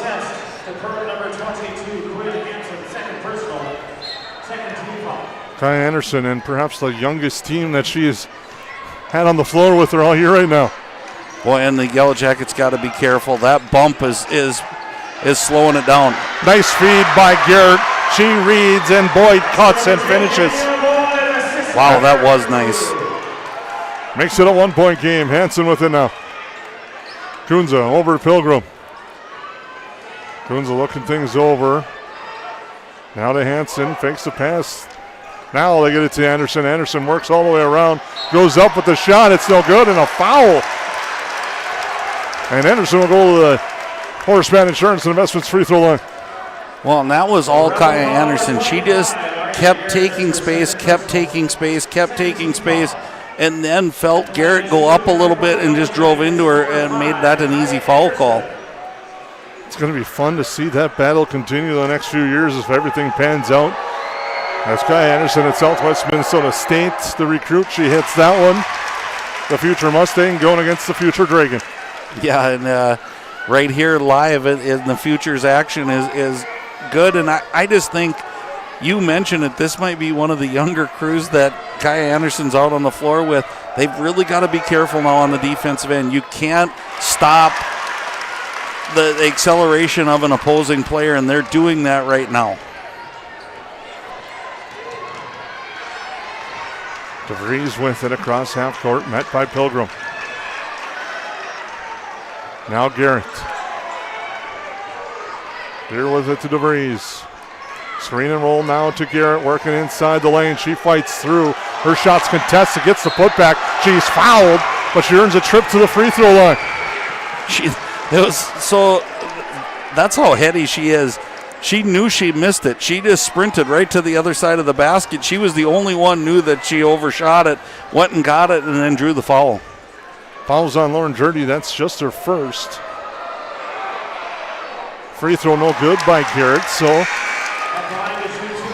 on the take-give call, and that's a benefit for the Yellow Jackets. Yeah, good foul there for sure when you don't give up points, because she's going to make it 9 times out of 10 when she gets that close to the basket.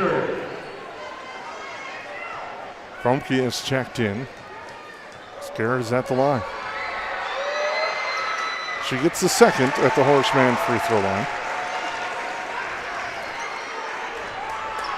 And it's 46-44, approaching the 12-15 mark to go in our second half here from Moorhead.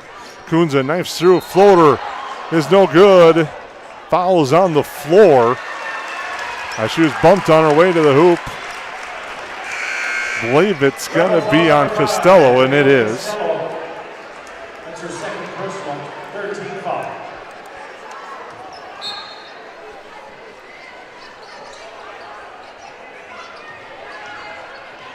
Anderson, nice reverse layup off the inbound.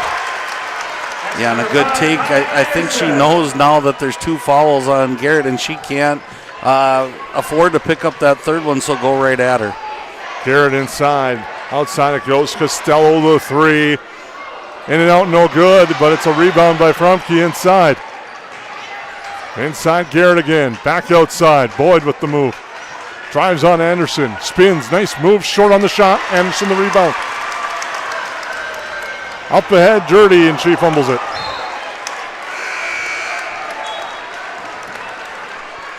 $11:35 to go. Yellow Jackets lead by 4. In for the Rebels, number 32, Olivia Couchman. In for Perham, number 11, Sophie Nelson. Also checking in for Nelson in, Hemberger back in. Nelson in instantly as Olivia Couchman's name was announced. Yeah, and it was really a good job by Dirty there, recognizing that Garrett was going to the bench, and she said, I'm going to go too so I don't get into foul trouble. Smart move there. Boyd with it. Over to Costello. And a foul away from the basketball. It's going to be on Boyd. Nope, excuse me, it's on DeVries. Offensive foul on the Rebels, number 2, Brandon DeVries, her first personal. That's her first, the offensive foul. Gives the ball back to the Yellow Jackets, leading by 4. Well, one thing when DeVries gets a foul, she gets her money's worth, that's for sure. You're going to know that you ran into her. Yellow Jackets have to take advantage of this, extend this lead a little bit. They really haven't had much breathing room. Pilgrim, tough shot to the hoop. Rebound Kunza. Anderson spins, shot blocked. Rebound tapped around. And DGF with the basketball. Costello to DeVries. Here's Costello. Pressure on Fromke, and now it goes back inside to Boyd. Boyd kick out. Kelchman the 3. No good. Rebound inside. Put back is short. Tapped around. Anderson the board.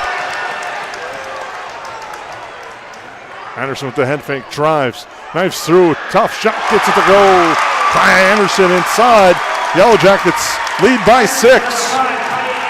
And if there's going to be a difference in the game, that's 3 times I now believe that the Rebels have missed a point-blank shot. Yellow Jackets went down and made theirs. That's the difference right now. On the next whistle, Garrett will check back in for DGF as Kelchman drives and finishes at the hoop. Again, good take. The 3-point shot has been close for her. Just hasn't gone tonight. That's a great take right there. Hamburger with it all the way to the corner now. Kunza. Kunza back to Hamburger. To the corner for Pilgrim. On the far side at the free throw line extended. Here's Nelson. Nelson, nice dribble in the lane. The runner from her, too strong. Rebound grab by Greta DeVries. It's a 4-point Yellow Jacket lead. Approaching 9.5 to go. Nelson putting the pressure on, almost getting a steal. Forces them to pick up the ball, and Boyd has it now. To the near side, Costello. She drives by Hamburger to the hoop. It's good. Nice strive and finish by Costello. Yeah, and the adjustment there by the Rebels without Garrett in the game. They're overloading one side and just taking it one-on-one on the backside. Too late a help for the Jackets. Nelson to Hamburger. They close, but she gets the shot off. It's no good. Kunza's there inside. Rebound off a foot and out of bounds. It'll be Rebel basketball. Garrett back in. Jurdy, Drager, Hansen coming in for the Yellow Jackets. 8:55 to go in the second half. It's a 2-point game. Yellow Jackets with the first punch.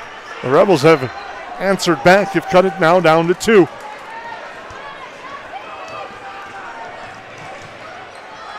Couchman to Costello. Up top it goes. Fromke inside. What a bullet pass into Garrett. And nice hands by her.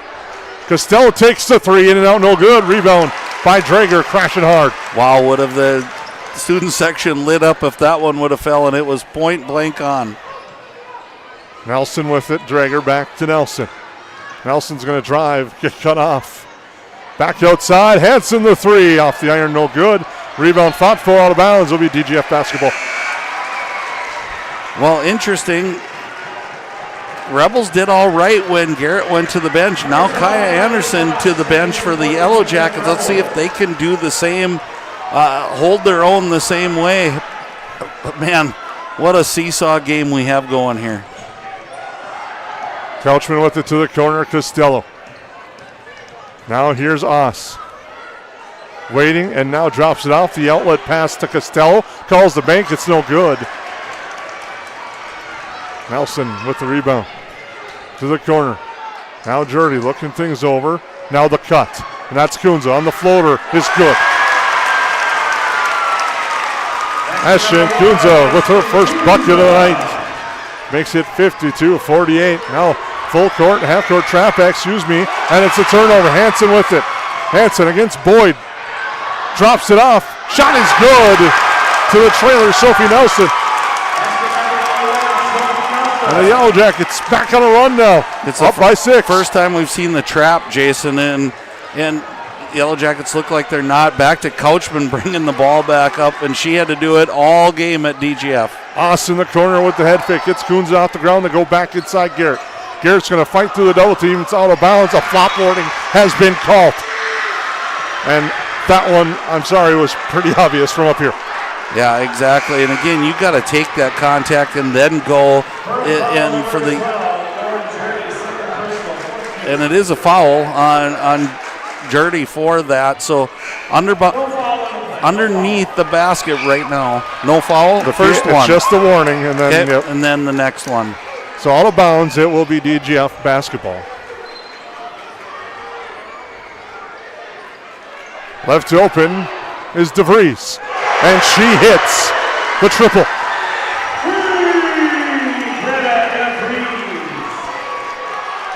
Makes it a 3-point game once again. Nelson now. She will take the three offline and right in the hands of Garrett. Rebels have a chance to tie it with a three on this possession.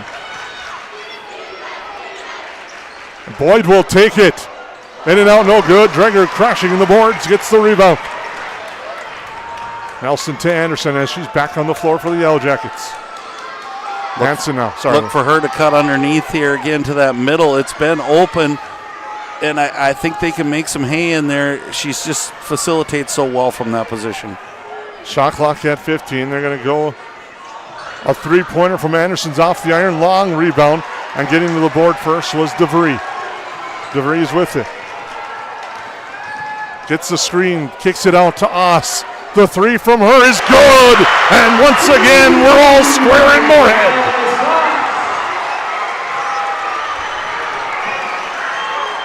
Inside Jurdy. Out top for Dranger, now Nelson. Anderson has it, shot clock at 20. She's going to drive. Jump stop, floater off the glass, no good. Rebound tapped out.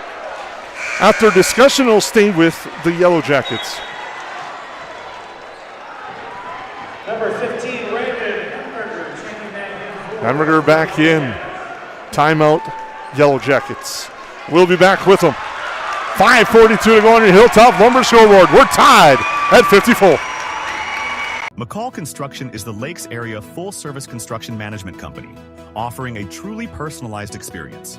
From dream homes to commercial spaces, McCall Construction focuses on putting you first with experienced value engineering that delivers on your vision and surpasses your expectations. Whether you already have a plan or you're just getting started, give them a call. McCall Construction will make the entire process so much easier. Call them at 218-346-7070 or check them out on Facebook.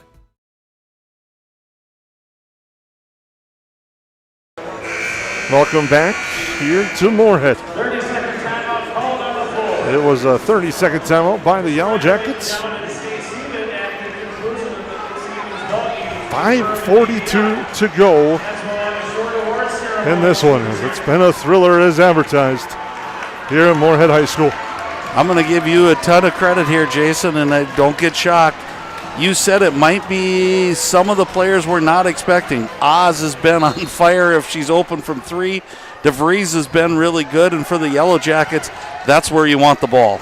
Drager will fire the three off the back iron. Rebound, Nelson gets it. Back outside, tapped around, it goes to Anderson. Yellowjackets reset. Drager again. Back to Nelson. They go to Anderson. Drops it off for Jurdy, off her hands. Saved. Hemberger a three. Too strong. Rebound Anderson. She gets corralled. Fights through. Doesn't get the shot to go.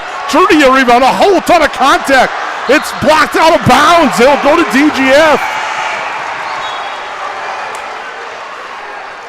And I'm just going to let that play speak for itself. I'm watching it. I think there was contact both ways. And sometimes when you get to this level, I think it's different than what a lot of people are used to seeing. You just got to fight through it. It's called a little differently, and that's okay. Head contact is the foul that was just called on Sophie Nelson. Well, that's officials at this level, for the most part, want the players to decide the game, and we have a great officiating crew on hand here tonight. I thought they've done excellent in this venue, in this situation. It's been really under control, And it's been, let's be honest, it's been a physical game, and the Yellow Jackets like to press, so there's contact everywhere. Breeze with it now, Couchman. We're all square at 44. It's fitting that this is going to go to the wire. Boyd drives to the hoop, lays it up and in. Ellie Boyd with a big bucket. Now if you're the Yellow Jackets, don't panic, run your stuff. It's a 2-point game. You've been very successful. Hanson with it. Into Anderson. Anderson bounce pass. Jurdy. Jurdy too strong, but gets it to roll and gets it to go as she finishes that one. We're tied at 56. That one had me sweating for a second, Jason. When you said too strong, I thought when she kissed it off the glass, we got to be careful here on another foul. I thought it was going to roll off the backside, and that would have been a big miss for the Yellow Jackets. Kelchman with it to Garrett. Hands it off. That's DeVries. Back to Garrett. They're daring her to shoot it. She passes it up and is going to go to her familiar position. Kicks it back outside. Now to the corner. A three-pointer by us is offline. Long rebound. It's grabbed by the Yellow Jackets. Anderson with it. Down to Jurdy. Back up top. Hemberger. The three is good! Reagan Hemberger. Her second three of the night. Gives the Yellow Jackets the lead. And now a steal. Anderson back the other way. Stops, head fakes, drives. Another one to the hoop. No good. Rebound, Jurdy. But a foul on the floor. It's going to be on DGF with 3:19 to go. And the foul is on DeVries. Well, I can tell you at home how many times the Rebels have lost Hemberger. Twice. And it's led to two 3-pointers. They've done a great job of locating her, moving her off her spots. It's just so quick, you don't have time, and there's almost a turnover for the Yellow Jackets. 3:18 to go. It's 59-56. Winning moments here at Moorhead High School. Anderson with it now. Drager. And it's stolen away on that pass down low. Back come the Rebels with a chance to cut it to one or tie on this possession. Drive and kick. Oss the three. Doesn't get the roll. Drager the rebound. Gets it to Nelson. A perfect look for Oss. Just unable to finish. A three from Anderson. No good. Rebound Drager. Back out Hemberger. A foul on the floor. With 2:51 to go. That's on DeVries, her third.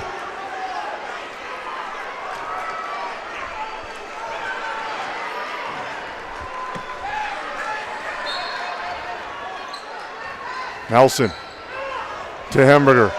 Head fake by her. She drives, drops it off Nelson. A baseline jumper is good for Sophie Nelson. The Yellow Jackets lead by 5. 2.5 to go. We got a timeout on the floor. Yellow Jackets by 5. We'll be back. At KLN Family Brands, culture isn't just something we talk about, it's who we are. Since 1964, teamwork, innovation, and care have guided us in everything we do, from our facilities to the communities that we serve. We believe the world is better when we care for others. Here, you're not just part of a team, you're part of a family. KLN Family Brands. We challenge, we grow, we inspire. KLN Family Brands.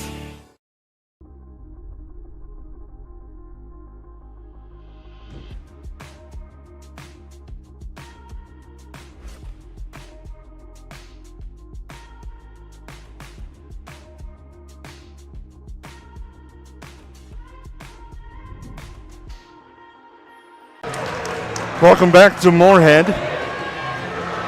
We thank you for tuning in. 2:38 to go. It's a 5-point lead for the Yellow Jackets. Now the Yellow Jacket fans rise up and applaud the effort as they're 2:35 away. But there's still a lot of basketball left here in Moorhead. Here's Boyd. She's left open. Three-pointer, no good. Nelson the rebound. Poked away, but the Yellow Jackets get it back, and now we'll slow it down. Drager to Nelson. Huge possession here at a 5-point game length. Yeah, again, I think be patient, but yet take the shot when you get it. Work to Kaya Anderson. Let's be honest, she's been the player of the game, and there she is. Nelson now to Drager. Drager, the three-pointer is good! Addie Drager! Did you dare say Drager with the dagger? I was thinking it, and that was there, but now a timeout called by the Rebels after Drager buries the three. The Yellow Jackets lead 64-56, 1:40 to go. We'll be back for the conclusion. Since 1980, more families have trusted Jack Chivers Realty than anyone else in the Lakes area. I'm Blake Olson, the owner of Jack Chivers Realty. Our dedicated agents have a deep understanding of the area. We live here, and our kids go to school here. Let us find the perfect home for you and your family, or lean on our knowledge and marketing to sell your home. Find out how Chivers delivers right here in Perham. Reach out today and start packing. JackChiversRealty.com. Horseman Investments and Insurance can help you with your retirement planning goals and insurance protection needs. Kyle Van Dyke and his team provides educated retirement solutions, wealth management strategies, inheritance and legacy planning, and personalized auto, homeowners, and life insurance protection plans. We are here for your lifelong financial wellness. To set up an appointment, call Kyle Van Dyke at 218-236-6665 or email at kyle.vandyke@horseman.com. Welcome back on your Hilltop Lumber scoreboard. There's 1:40 to go. The Yellow Jackets lead by 8. Addie Drager, a huge three-pointer after a turnover by DGF, has extended this lead. The Yellow Jacket fans, now the Rebel fans trying to make some noise to encourage their team to try to make a comeback. I don't think you have to settle for a three here. I think you can go inside. They'll take a three. It's off the front iron. Drager the rebound, and the Yellow Jacket fans can sense it. Nelson takes a look back to Anderson.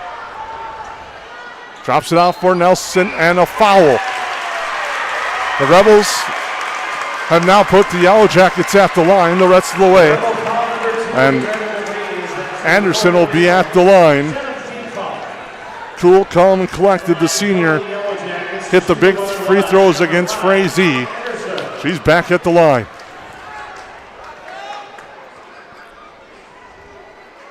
She buries the first one. And has a chance to make it a 10-point game.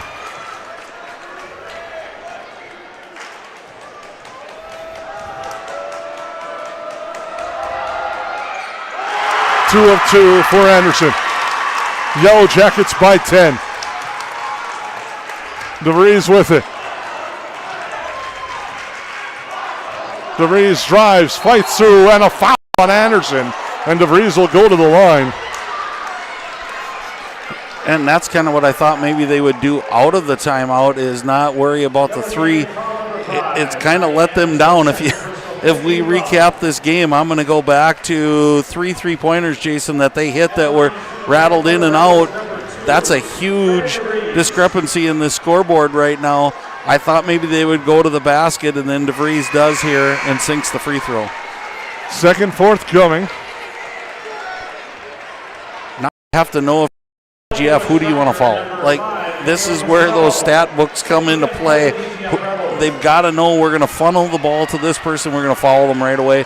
Try to make as many possessions as you can. I have two on the top of my head, but I won't say the names, as the second free throw from DeVries is good. Anderson gets bumped, and that will close the book on Greta DeVries as she picks up her 5th foul. And that surprises me. I thought they would face guard Kaya Anderson and not let her get the ball, funnel it to someone else. Kaya has been so good at the free throw line and so calm. Again, DeVries, man, you'd love to have that hustle, and she really gave that to the Rebels tonight. Tough end for her high school career. She has put in a lot of time for this Rebel squad and has been a great leader for the Rebels. But it appeared for the second year in a row. Their season ends in heartbreak as that free throw by Anderson is good. Yeah, again, and that's those things that, you go back to the Olympics, the agony of defeat, and there's always that joy of victory. It's the hardest to be the coach when it's the agony of defeat, and you can watch the Rebel coaches being there for their athletes right now. Anderson goes 2 of 2. Yellow Jackets by 10. The Yellow Jackets had the late punch and have stretched them into this lead.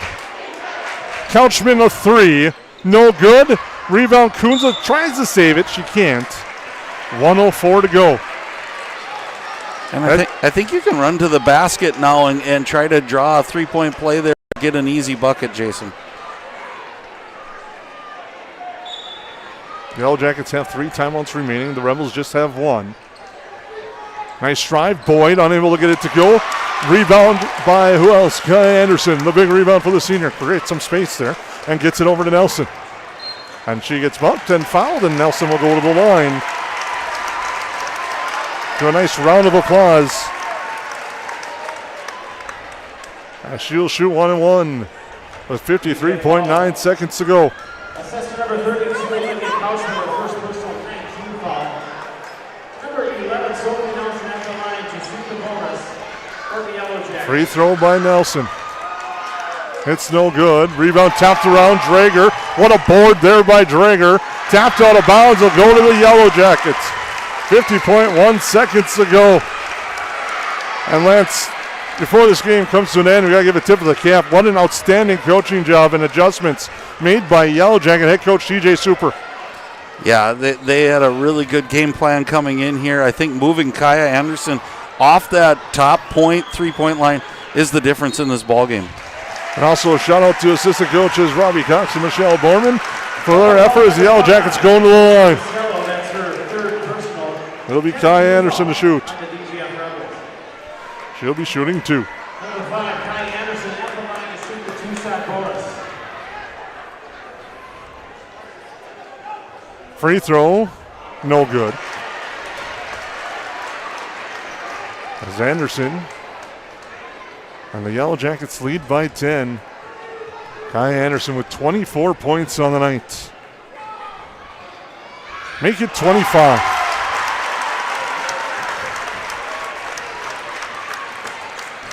Couchman with it. Costello, the 3. It's good. Camille Costello hits the 3. Leads to a timeout by DGF. 31.6 seconds to go. An 8-point game. It's a full timeout. We'll take a short timeout with them. Perham Health is here to take care of you, to keep you crushing it. Broken bone? We'll fix it. New baby? We'll deliver.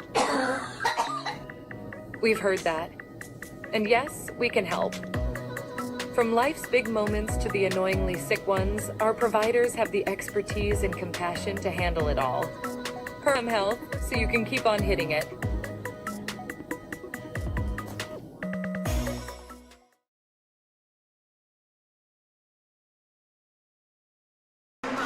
Welcome back to Moorhead.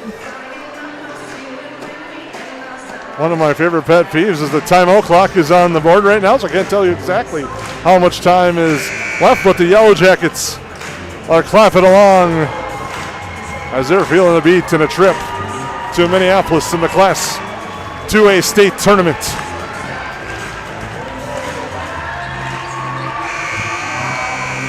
They lead by 8.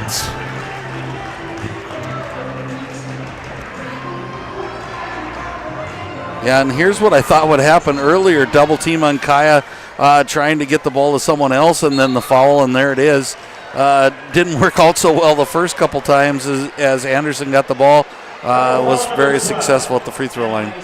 Nelson will be at the line to shoot 2. At the line for the Perham Yellowjackets to shoot the 2-shot bonus, number 11.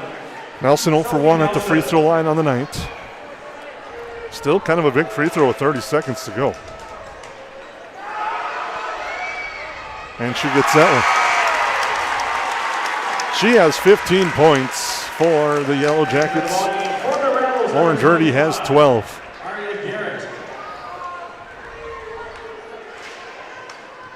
Or excuse me, she has 13, Ms. Dirty. That one is good. Yellow Jackets by 10. Felchman with it. Drives through, scoop is good. Anderson with it. They converge on her. She fights all the way through, breaks half court, and the Yellow Jackets can count it down. They are your Section 8 AA champions and are going back to state.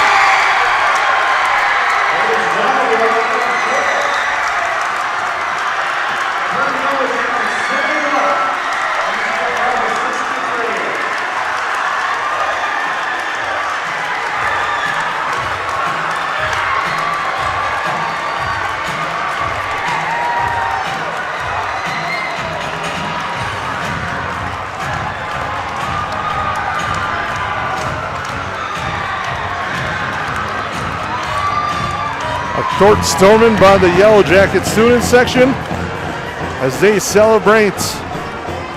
And it's third time's the charm for the Yellow Jackets as they pick up a 71-63 victory tonight over the DGF Rebels. Yeah, what a game. It's just been back-to-back games, and I think you'll look at that, Jason, and you'll say, wow, an 8-point victory, but until the end, it really wasn't an 8-point. This thing went back and forth, and it was two really, really good teams, and to be honest, two teams that probably deserve to go to the state tournament, to be all honest with you, but the Yellow Jackets go back to the Rebels, rimming in and out 3 3-pointers that allowed the Yellow Jackets, you got to give them credit, they capitalized every time, separated that on the score clock, and it stayed, and they hit their free throws when they needed to. And the Yellow Jackets celebrate after the handshake. Hugs and high fives all around as the Yellow Jackets earn a 71-63 victory. Stay tuned. We'll have the award ceremony for you here on the KLN Family Brands post-game show. Once again, as teams line up on their respective free throw lines extended, we will turn over to our crowd mic during the award ceremony. For outstanding seasons. At this time, we will begin the awards presentation. Assisting with the award presentation this evening are Katie Ullman, Activities Director at DGF, and Erin Anderson, Activities Director at Perham. The awards are overseen by Mr. Chuck Everett, 8AA Girls Basketball Coordinator, and Mr. Mark Helmertz, Region 6A Secretary. As your name is called, please step to the awards table. At this time, let's meet the runner-up for Section 8AA, finishing a great season. Let's hear it for the Rebels of DGF High School. Beginning with number 1, Ava Schreiber.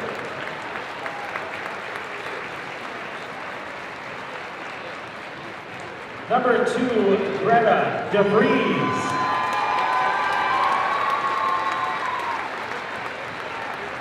Number 3, Hallie Sunday.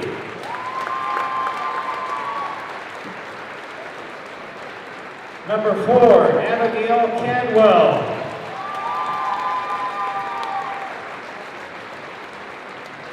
Number 5, Camille Costello.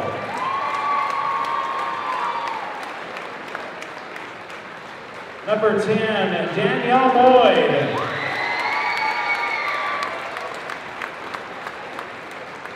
Number 11, Gretchen Graham.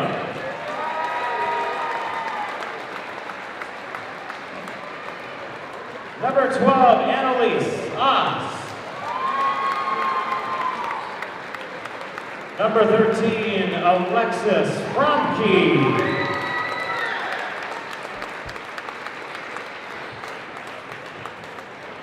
Number 15, Reagan Kaiser.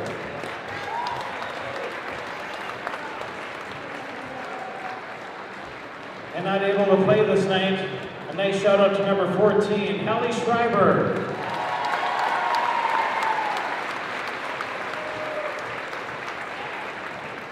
Number 22, Rowan Kalal. Number 23, Maddie Michael Bust.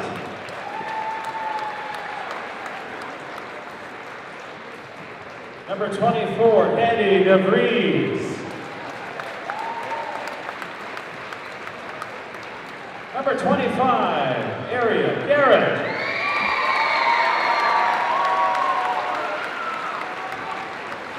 Number 32, Olivia Couchman. And finally, number 33, Brooklyn Blickenstaff.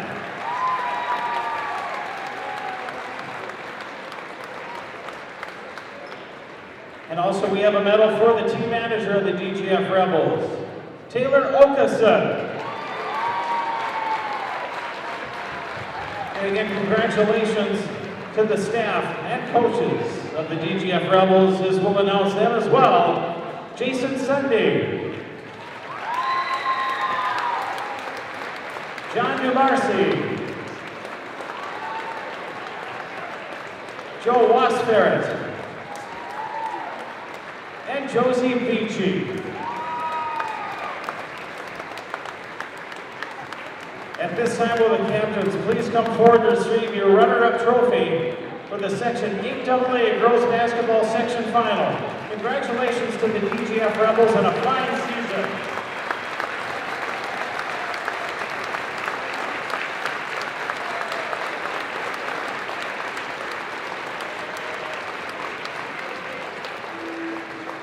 And now, how about a nice round of applause for the Section 8AA champion, the Yellowjackets of Perham High School.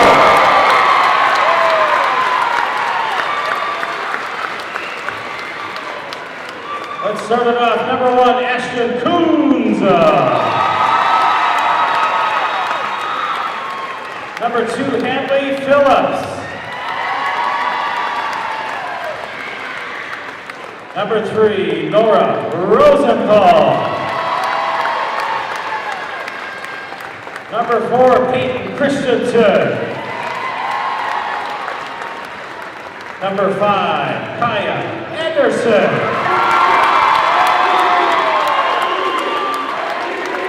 Number 11, Sophie Nelson. Number 12, Lauren Journey. Number 13, Sydney Pateau. Number 14, Daisy Carlson. Number 15, Reagan Hamburger. Number 21, Brent Freeland.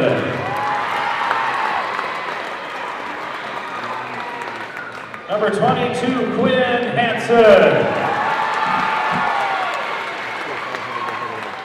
Number 23, Olivia Reed. Number 24, Claire Pilgrim. Number 25, Olivia Phillips. Number 30, Addie Drager. And finally, number 33, Bella Schultz. At this time, let's also recognize the student managers for the Perham Yellowjackets. Avea Grismer, Grace Brockman, Haley Bloom, and Kylie Jenner. Again, congratulations to the head coach and the entire coaching staff of the Perham Yellowjackets, as we'll announce congrats to the head coach, TJ Super, Michelle Borman, and finally Robbie Cox.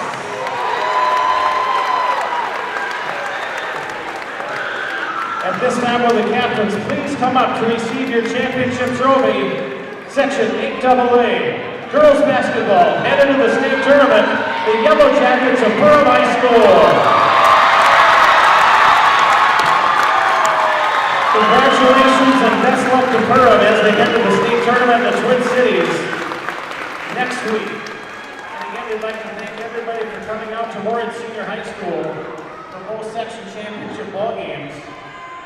Please help out our custodial staff. Pick up any garbage that you have, place in the waste bins, provided with the... Well, Lance, what an outstanding way, and I thought it was great to see when they were presenting the trophy how Kaya wanted to make sure that everyone else came out with her and their teammates pushed her out to grab that trophy as the senior leader brought it back to her squad and helped with the help of her teammates. So she will be the first to give credit to bringing that championship trophy back to Perham. Well, definitely a team victory for the Yellowjackets all the way through. It was a fun game to call, and again, I'm speaking my truth here. Is I think both teams could have represented very, very well at the state tournament. So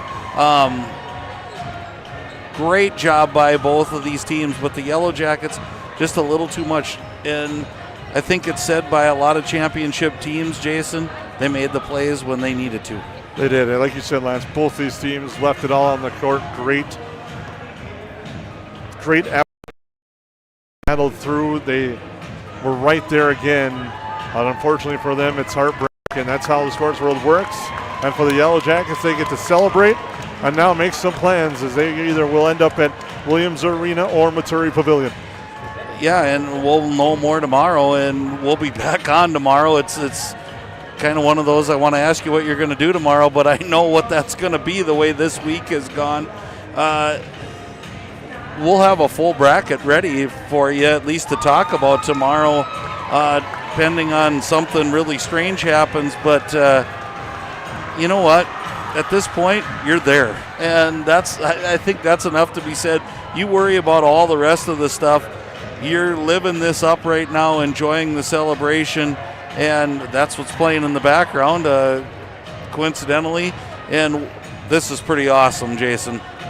They are now with the whole student body. I wish I could get you a little better shot, but you'll have to imagine the players are in there somewhere.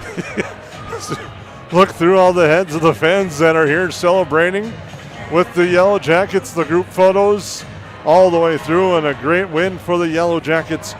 We'll take a timeout, come back. We'll have them cutting down the nets and more in our postgame show here on the 549 Media Network.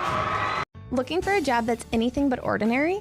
At Kenny's Candy and Confections, we make work sweet. From popcorn poppers to licorice cooks, our team creates fun treats that people love to share. Here, you'll find great benefits, chances to learn new skills, and a workplace full of energy, creativity, and smiles. Because at Kenny's, making snacks is seriously fun. Kenny's Candy and Confections. Apply today. Family Brands. Perham Health is here to take care of you, to keep you crushing it. Broken bone? We'll fix it. New baby? We'll deliver. We've heard that. And yes, we can help. From life's big moments to the annoyingly sick ones, our providers have the expertise and compassion to handle it all. Perham Health, so you can keep on hitting it.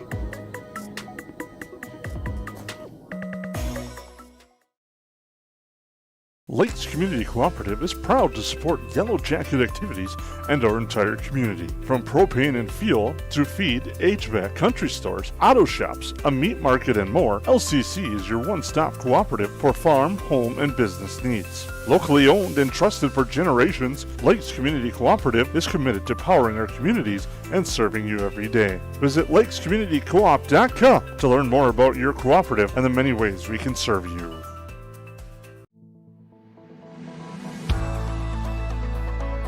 When it comes to protecting what matters most, you want someone local and experienced. EOT Insurance Agency has been serving the community for over 40 years, insuring home, auto, farms, businesses, and all your recreational toys. As an independent agency, we don't work for just one company, we work for you. EOT Insurance Agency, local, experienced, and always on your side. Yes, garbage is gross, but here at Steve's Sanitation, we are your trash experts with experience to back it up. At Steve's Sanitation, we know how to schedule your trash pickups without missing a beat, and we have been doing it for over 30 years in Perham and the Lakes area. Steve's Sanitation has been voted the best garbage service in the Lakes area since 2019. With 30 dedicated employees, we're here to take care of your trash. For more information, call us at 218-346-4834 or visit our website at stevesanitation.com. 80-90% of this world goes to a 8-to-5 job, and they get to slave away to barely get by. We have the opportunity to go put in the work and be able to change people's lives. Be the less than 1% in this business. Everyone in this room has the opportunity for growth. Everyone in this room has the opportunity to go protect a bunch of people. Be that person today. If you're self-motivated and disciplined, this is the opportunity for you. Call Dan Persons at 218-259-0741 for more information. Since 1955, Esser Plumbing and Heating has been keeping homes and businesses comfortable across the Lakes area. From residential and commercial new construction to plumbing and HVAC service, our skilled technicians bring knowledge, experience, and a friendly smile to every job. When comfort matters, trust the team your neighbors have counted on for generations. Call 877-882-4822 or visit EsserPlumbingandHeating.com. Esser Plumbing and Heating. Trusted people, trusted service. I'm Jen Hendrickson with United Community Bank. Jacket pride isn't something we take lightly. We support the teachers and support staff that help teach our children every day. We support local Perm athletes with our Battle of the Beast sponsorship nights. And every year we award 4 scholarships to Perm seniors. Yellowjackets are my team and United Community Bank is my bank.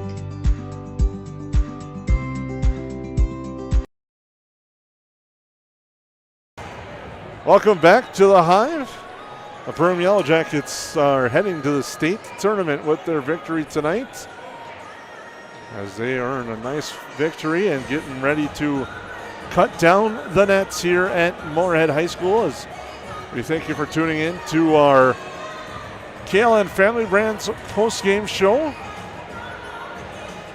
here on the 549 Media Network. And you talked about it, Jason. Really cool. Our winner in the 6A game, because of timing, they didn't get to cut down the net, so the Hillcrest players now also getting to cut down the nets on the other side. And that's a neat moment for them as well, as they're sharing in on that, taking some videos, and probably will have that all over their social media pages.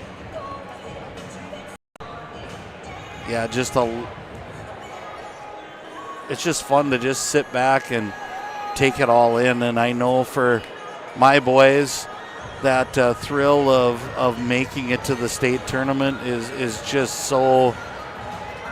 It's just so fulfilling to think of all the hours you put in the sport that you love, and it's not work when you love something you do, but it is also so rewarding to know that there's not many individuals in some sports, and certainly not many teams that get to punch their ticket, do the things that they're doing, and the Yellowjackets are one of them, and one of 8 in AA, so this is a really cool moment for them.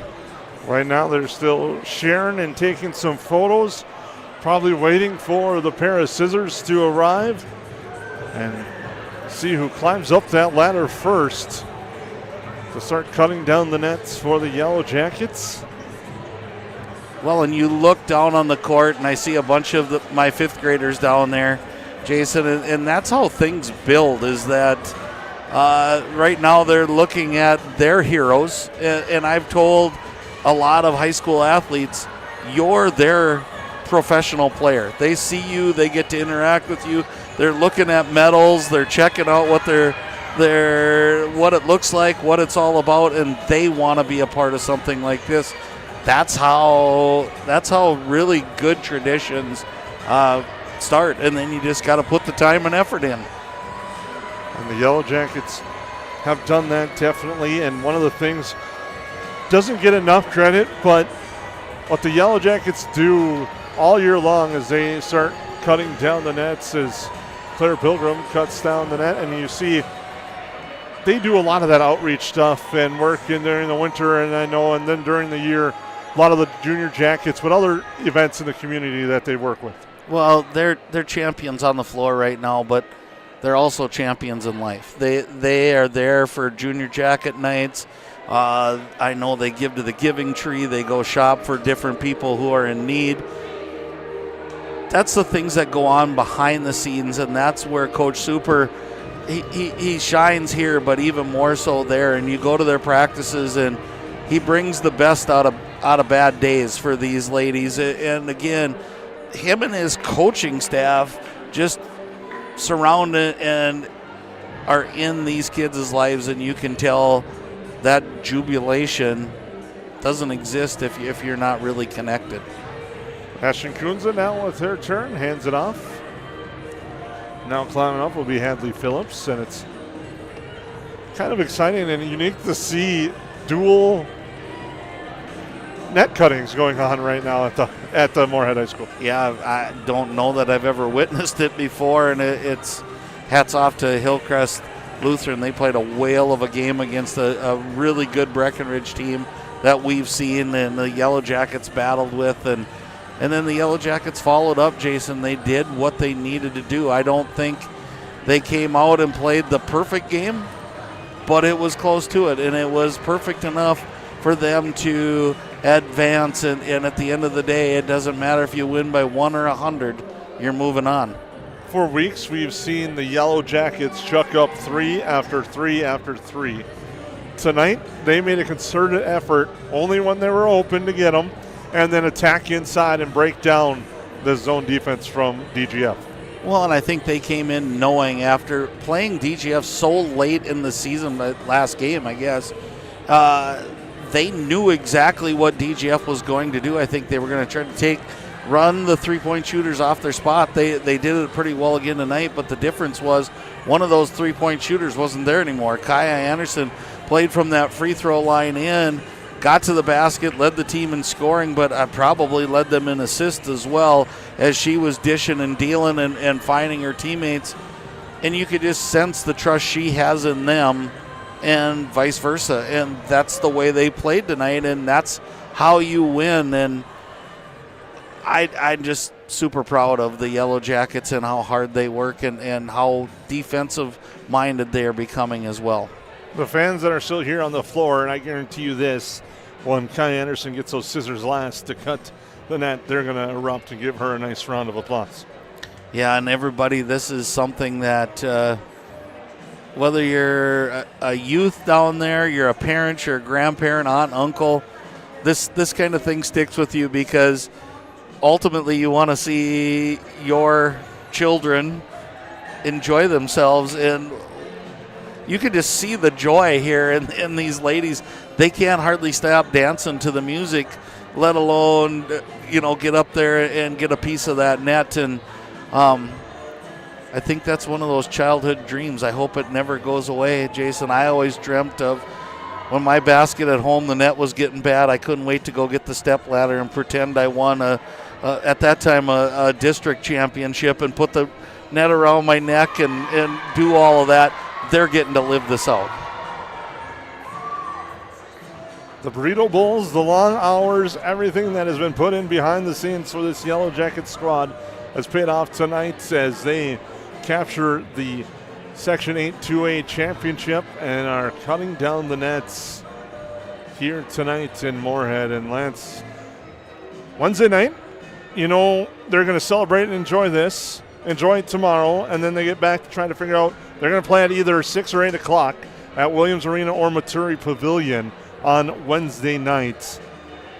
And it's for the Yellow Jackets, their 4th trip overall, their first since 2024. They went in 2023 as well, and 1991.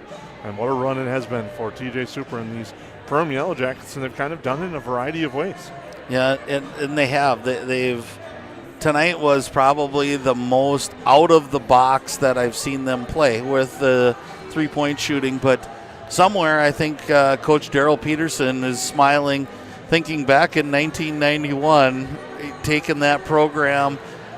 It all comes around and it all ties together as that group of ladies still is one that's talked about in the Yellow Jackets. They're up on the wall in the Hive, and you know, I go back to the movie.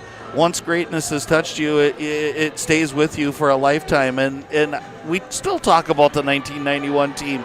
And I'm getting to know how old, I'm a 90 graduate, how long ago that really was to be in 1991 and still be thought of. These ladies will be thought of in that same light. And I was just 9 years old when they went in 91. Just there you go. Throw that out I've to never you, disliked you more, Jason, than right now.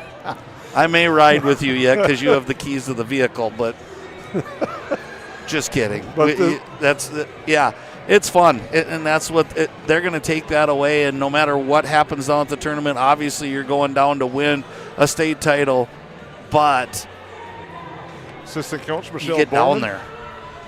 Is up there now chopping down the net a little bit. So I was going to say, Lance, I never had the feeling of cutting down the nets because when I played, they never got bad enough to.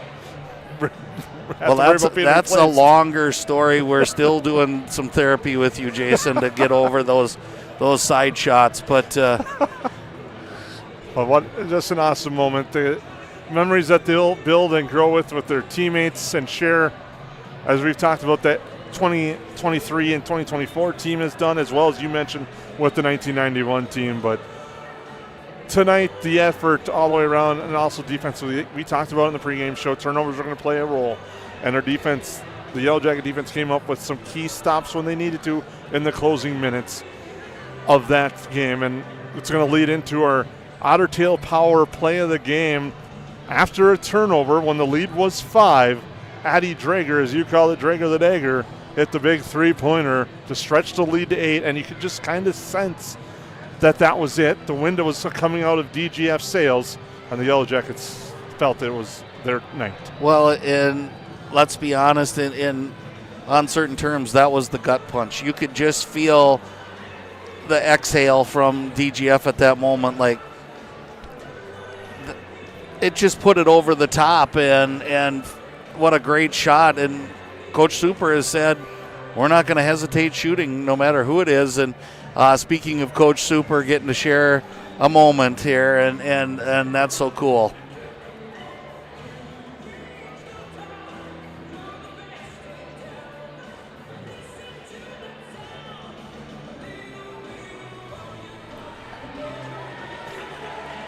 And a great moment there for Coach Super and his family as kids get the opportunity to cut the nets. The Yellow Jackets are Otter Tail Power play of the game was Addie Drager's three-pointer. And now our Steve Sanitation player of the game, a member who's been on those 2 state tournament teams, Kaya Anderson. And here she comes. Boy, Jason, you couldn't have timed that any better.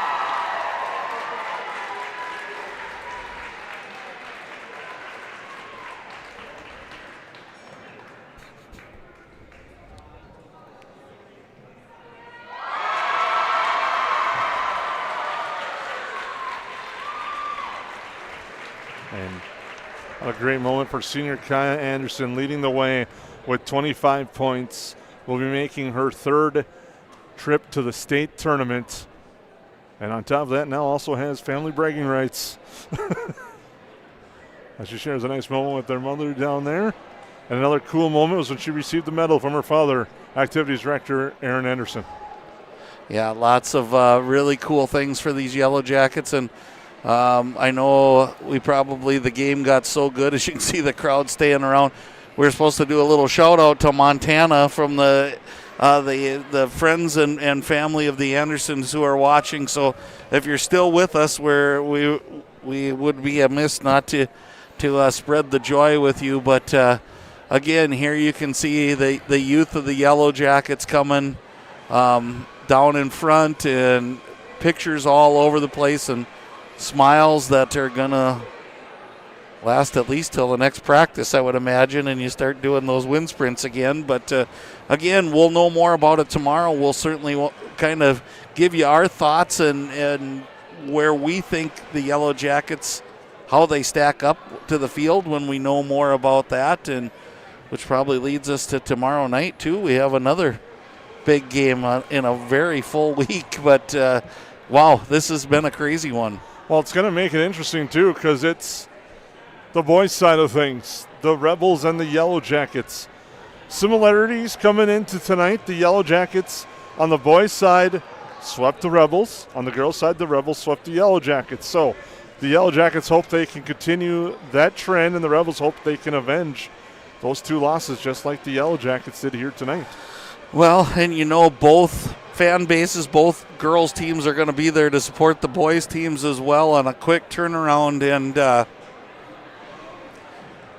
it's tournament basketball. And March is, people ask me what your favorite month is. It's been March for as long as I can remember. How can you not just fall in love with high school sports? I'm even watching hockey because of you. You start wrestling tournaments to hockey to boys and girls basketball and robotics. I was watching that today. You just have to be passionate about high school things in the month of March because it's just so fun.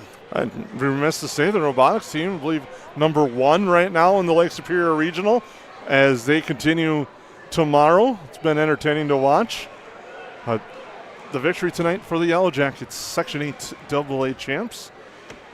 And we thank you for tuning in tonight, sticking with us. I think we could stay live, but we'd be here an awful long time because I have a feeling the lights might go out, but the Jackets might still be on the gymnasium floor celebrating this one. Well, I'm just happy we got all the way through tonight's broadcast with no technical difficulties. Thank you. No clipboards harmed in the making of this video. Stories to be reminded for later.